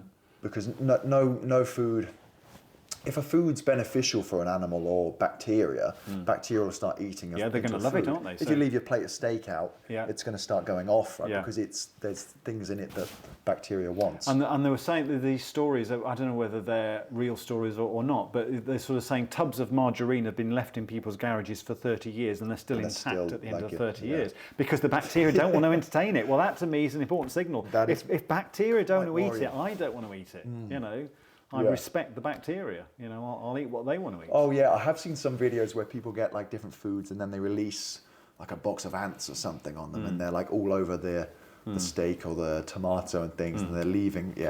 There's like none on the margarine. Definitely. So it's a good indicator. A couple of things I wanted to clear up. We were already talking about tolerances. We did gluten, lactose intolerance. Are people inherently? Yeah, I mean, I did want to look into this a little bit. That so lactose is the sugar that is in milk and dairy. And as an animal that lactates as a baby, we want the nutrients from milk. So we have the enzymes in our digestion to break down lactose. We have lactase, which breaks down lactose. So it's an important nutrient for a baby. Now, I think we as an organism, many people switch off their lactase, the enzyme production, once they're beyond. So actually then, at the very least, we're not doing a lot with the lactose in milk. And I think that then translates into an intolerance in the milk. So I do know that some people don't at all get on well with milk because of its lactose content. I don't like milk particularly because lactose is a sugar. And in my sense, I'm trying to cut out my sugar. So I do dairy, but I'll do the heavier dairy. I'll do cream, I'll do yogurt. Because the sugars have been used up. Yeah, the bacteria that have fermented to make the yogurt, make the cheese, make the butter, whatever, they've lived off some of the lactose. And the more processed in the sense of the longer it's been left or churned, the less lactose there's going to be in it. Right, that makes sense. So some people do have an intolerance to lactose. One thing I will say is that some people have an intolerance to casein, which is the protein in milk. And there's two forms of that protein, A1 and A2. And northwestern European cattle produce the A1 form. Southern European cattle produce the A2 form. So Jerseys make A2. Right. Friesians make A1. And some people have that intolerance of A1 casein. A1 is a relatively recent genetic change. So A2 probably was ancestrally the longest In the cows. Right. And then it's only, and we're talking probably 400 or 500 years ago. I think the evidence is that 400 or 500 years ago there was some mutation in a cattle somewhere, and it started producing A1. But it has benefits that probably makes the cattle more hardy to northwestern European type climate. Yeah. But some people are allergic, intolerant to it. So you can buy A2 milk. If you go into Waitrose, you can buy A2 milk. Yeah. Or if you source your dairy products from a herd of Jerseys, you're going to get A2 protein. So some people have a lactose intolerance. I sometimes think it might be it's actually the casein, the protein that they're actually allergic to. I suppose because we all grow up, so inherently no one should be lactose intolerant. As a baby. As a baby, because we're on milk. Yeah. But actually, it's probably the reason why the genes for lactose intolerance, genes that are harmful should get evolved out of the population. You know, if a gene for something isn't beneficial, or is definitely harmful, should disappear from the population. Yeah. So the fact that we can have the genes to be lactose intolerant means actually it's not, or there must be some benefit to having lactose in the diet, and that's actually as a baby. But then to become lactose intolerant isn't life-threatening, or might even confer some mild benefit in some other way.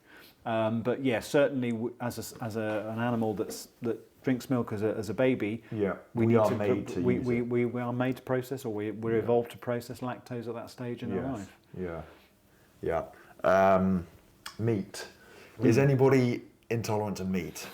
Or allergic? I've heard about people thinking they're allergic to meat. I'm not sure which component of the meat those individuals are actually allergic to. You've got protein, amino acids are the main protein, fatty acids are the main components of the fat in the meat. So whether there's evidence that people are allergic to certain amino acids or certain fatty acids, that's unlikely because they're the building blocks of proteins and fat. So probably if they're allergic to anything, it might be something that's found its way into the meat because of the way the meat has been raised. Yes. But I don't know the evidence on that. I don't know whether people with meat allergies have been fully studied to see what it is that they react to. Or it could be something else in their diet or lifestyle that's throwing off their gut. Is it the way that the meat's prepared? You know, is it something else? Is it cured, is it smoked? The processing of the meat that's the problem rather than the meat itself? So I can't discount that perhaps some people are allergic to meats, but I don't know much about what particular component, and whether somebody's allergic to meat from one animal, are they going to be allergic to meat from another animal? This is what I read about. Someone said they're allergic to turkey, or then people are saying beef as well, or ham. Hams and things. And is it the manifestation of the food that the animal's been fed? You know, are they picking up the allergy because the feed substance that the animal's been raised on isn't correct? Yeah, and it's putting something into the meat or the fat around the meat, and that's what the person then is reacting to. Yes. Yeah. But again, somebody who's got, say, the intolerance to casein, the milk protein, well, whether that has a manifestation in the protein in the meat of that animal, don't know. Yeah. So there could be some link there. Yeah, possibly. There's a lot of variables with it. Yeah. I mean, I do also think sometimes, I'm going to be a bit cynical here now, but being allergic to something is a good excuse, I can't possibly eat that. So whether some people use it as sort of a, I'm not eating meat because I'm allergic to it, because it means, well, nobody's going to question their choice not to eat meat because they're allergic to it. But if somebody said to me they're not eating meat because of ethical or environmental reasons, then it gives me an opportunity to challenge them. Oh, yeah. But if they say they're not eating it because they're allergic, then of course they've just created a nice little barrier. Okay. You can't have it, So okay, maybe I'm being a cynic there, but it's useful. Yeah, certainly. But cynic for the right reason. Yeah. Because if you're not a cynic about important things, then what do you? Yeah, what do you think about? Maybe I'll reframe that: critically curious. And if someone's not eating meat, I want to understand why they're not eating meat. Certainly, it's definitely a big why. Yeah. And that's a whole other thing, but it is worrying when. Whether it's sometimes ethical, environmental, like you said. It does make you want to know why. So I think we'll wrap it up somewhere there. Okay. I'm wondering, what's your what would you say is a general message to people? What would you urge people to change about their diet? Maybe just more in a mindset type of thing. I think probably the first, if you're eating a lot of processed food, that's the first thing I would. And it's a big thing. Is that number one? We're on the list of priorities, like we spoke about before. Yeah.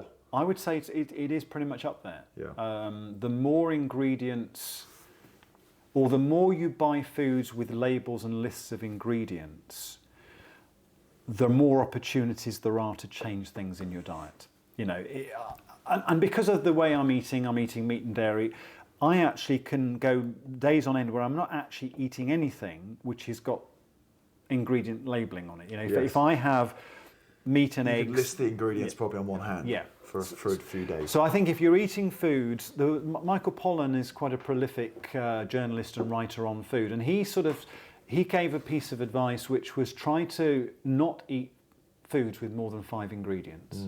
Now, whether 5's the right number, 7 or whatever, but you know, a change like that, or rather, if you pick up in the supermarket some packaged food and it has more than, let's say, 5 ingredients, I'd really want to say to you, do you really want to eat that? Do you really need that in your diet? And sometimes people say, oh yeah, because it's convenient or whatever. But I would say probably the first change is to just frame something like that. If you're eating foods with lots of additives, lots of ingredients, think, is there another thing you could be eating which has got fewer additives and ingredients? So really cutting down the degree of processing of the foods that you eat, as well as probably eating fewer processed foods. Would be the first port of call for most people. And for me, it's the seed oils in the food. That's the biggie. That's the biggie for me within that. Although we've got the E numbers and the other additives and so on. Yeah. But actually it's the seed oils. It sounds like the seed oils is certainly what should be huge alarm bells in people's minds. Yeah. And from there question the processedness, what seed oil, you know, what oil, what fats in there. Yeah. It is the fat. What fats have been added to that food? Yes. Yeah, it's the question of fat. Yeah. With the 5 ingredient thing, I'm just curious. There's advice out there to have a very wide, over 30 is the number that's been thrown out there, number of foods in a week, I think it was. And that's for gut health, to have such a variety. Yeah. So the gut biome, the profile of bacteria in your gut. A lot of the evidence shows that actually diversity of the different strains of bacteria is beneficial. The more diverse your gut biome, the better the health outcomes. And different types of biome can work with different foods. Yeah. So that's why this is coming about. Yeah, so 30 different food substances. Bacteria will thrive in your gut if you give them the food that they like eating. Okay. So if you eat 30 different foods, you've got potentially... maybe 30 different types or something. Or the profile of them. Yeah. Now, I would go with that. You know, I think biome diversity is quite important. But I eat, you know, my diversity is I eat all the different ruminants, I eat different cuts of meat, I eat the organ meat, I eat dairy, I eat cheese. I do occasionally have the odd berry, the odd bit of plant material, but not very much. But my diversity is coming from other sources, the cuts of meat, and the fats in my diet as well, because I have different sort, you know, the butter, the ghee, I will occasionally use those oil, avocado, coconut, or extra virgin olive oil. You know, so there is diversity in my diet. So the idea is you're covering all your bases nutritionally, and there's no gap there. Yeah. So there's no problem in terms of your gut biome. There's no reason for there to even be an issue. I would say I would know. So dysbiosis, this general sense that your gut biome is disturbed, is your indicator something's not right about your biome. And I don't get the signs of dysbiosis. So one of the signs might be bloating, excess wind, sluggishness, those sort of things. Don't get any of that. And it's interesting that if I do have something, if I eat some plant material I'm used to, I do get dysbiosis. Now that actually is probably more that the biome I have is tailored to my meat diet. So adapted to your diet, yeah. So that doesn't mean somebody's biome who's adapted to a more plant-based diet is wrong. It's just that it's suited to their diet. My biome is suited to my diet. So if I switch over and eat some more plant material, my bacteria say, what's this? You know, I don't know what this is. Yeah.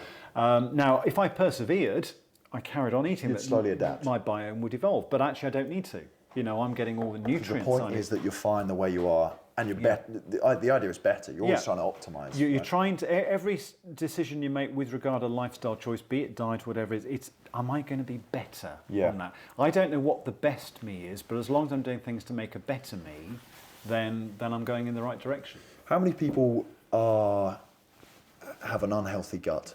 Oh, I think the numbers are percentage is really quite high, you know. And of course it depends how you measure that as well, you know, in terms of how much of chronic disease is related to poor gut biome. Yeah. You know, and so... A lot, I think. Yeah.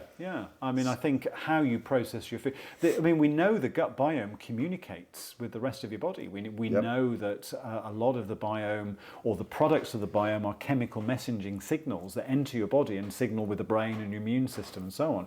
So a lot of deficient immune system, brain function, nerve function might be contributed from problems with the biome.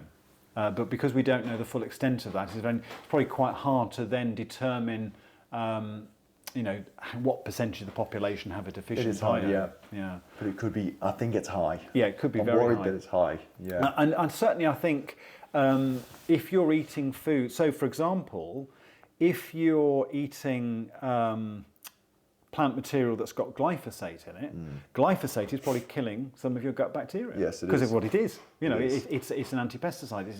It's something that deliberately destroys certain types of plant material. Precisely, that's its very job. Yeah. Or if you're eating meat that's got a lot of antibiotics in it. Yeah. You know, so if you're eating the feedlot type if it's beef, got traces in, yeah. that antibiotic is affecting your own biome. You know, so I think you've got to be very careful about food sources affecting your biome, but good food sources are promoting your biome. So so that's interesting. Yeah, I do follow your point there. So if you think if you've got all your bases covered, you have no need to worry about a diversity of gut biome. Yeah, or rather, if I was getting the signals that my gut biome isn't good, wrong. you know, I've got my immune system doesn't seem to be working. I'm getting a lot of bloating, a lot of sluggishness, bowel habits not good.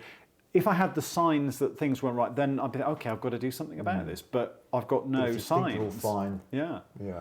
Why change? Now, whether there's something I could do that improves it even more, I don't know. You know, this is this idea. That's the hard thing. As long as I'm feeling I've got a better me, I don't know necessarily if it's the best me, but as long as I've got a better me than I had before, then I know my dietary or lifestyle journey is going in the right direction. Yes, that's right. You could argue it's hard to know at any one time if there's a better feeling there could be. But I think I agree with you in that if you know that you're not sluggish because you've been sluggish in the past and you know that you feel fine, and you have all these markers that are aligning with a good health, then you shouldn't have a problem. You shouldn't have a need to change anything. Yeah, that's right. Yeah. Okay, well, I think we've covered a lot of bases there. I think we have. Yes, so thank you very much for your time. My pleasure. It's been great. What's for dinner tonight? You know, I haven't thought about it. I've been to the butcher this morning, and I think it's either going to be liver or faggots. Yeah. Yeah. That's good. Yeah. I'm jealous. Perfect. Excellent. And gym in the morning. Yeah. 4 a.m. gym? 4 a.m. gym. I'll see you there. I thought about it this morning. Yeah.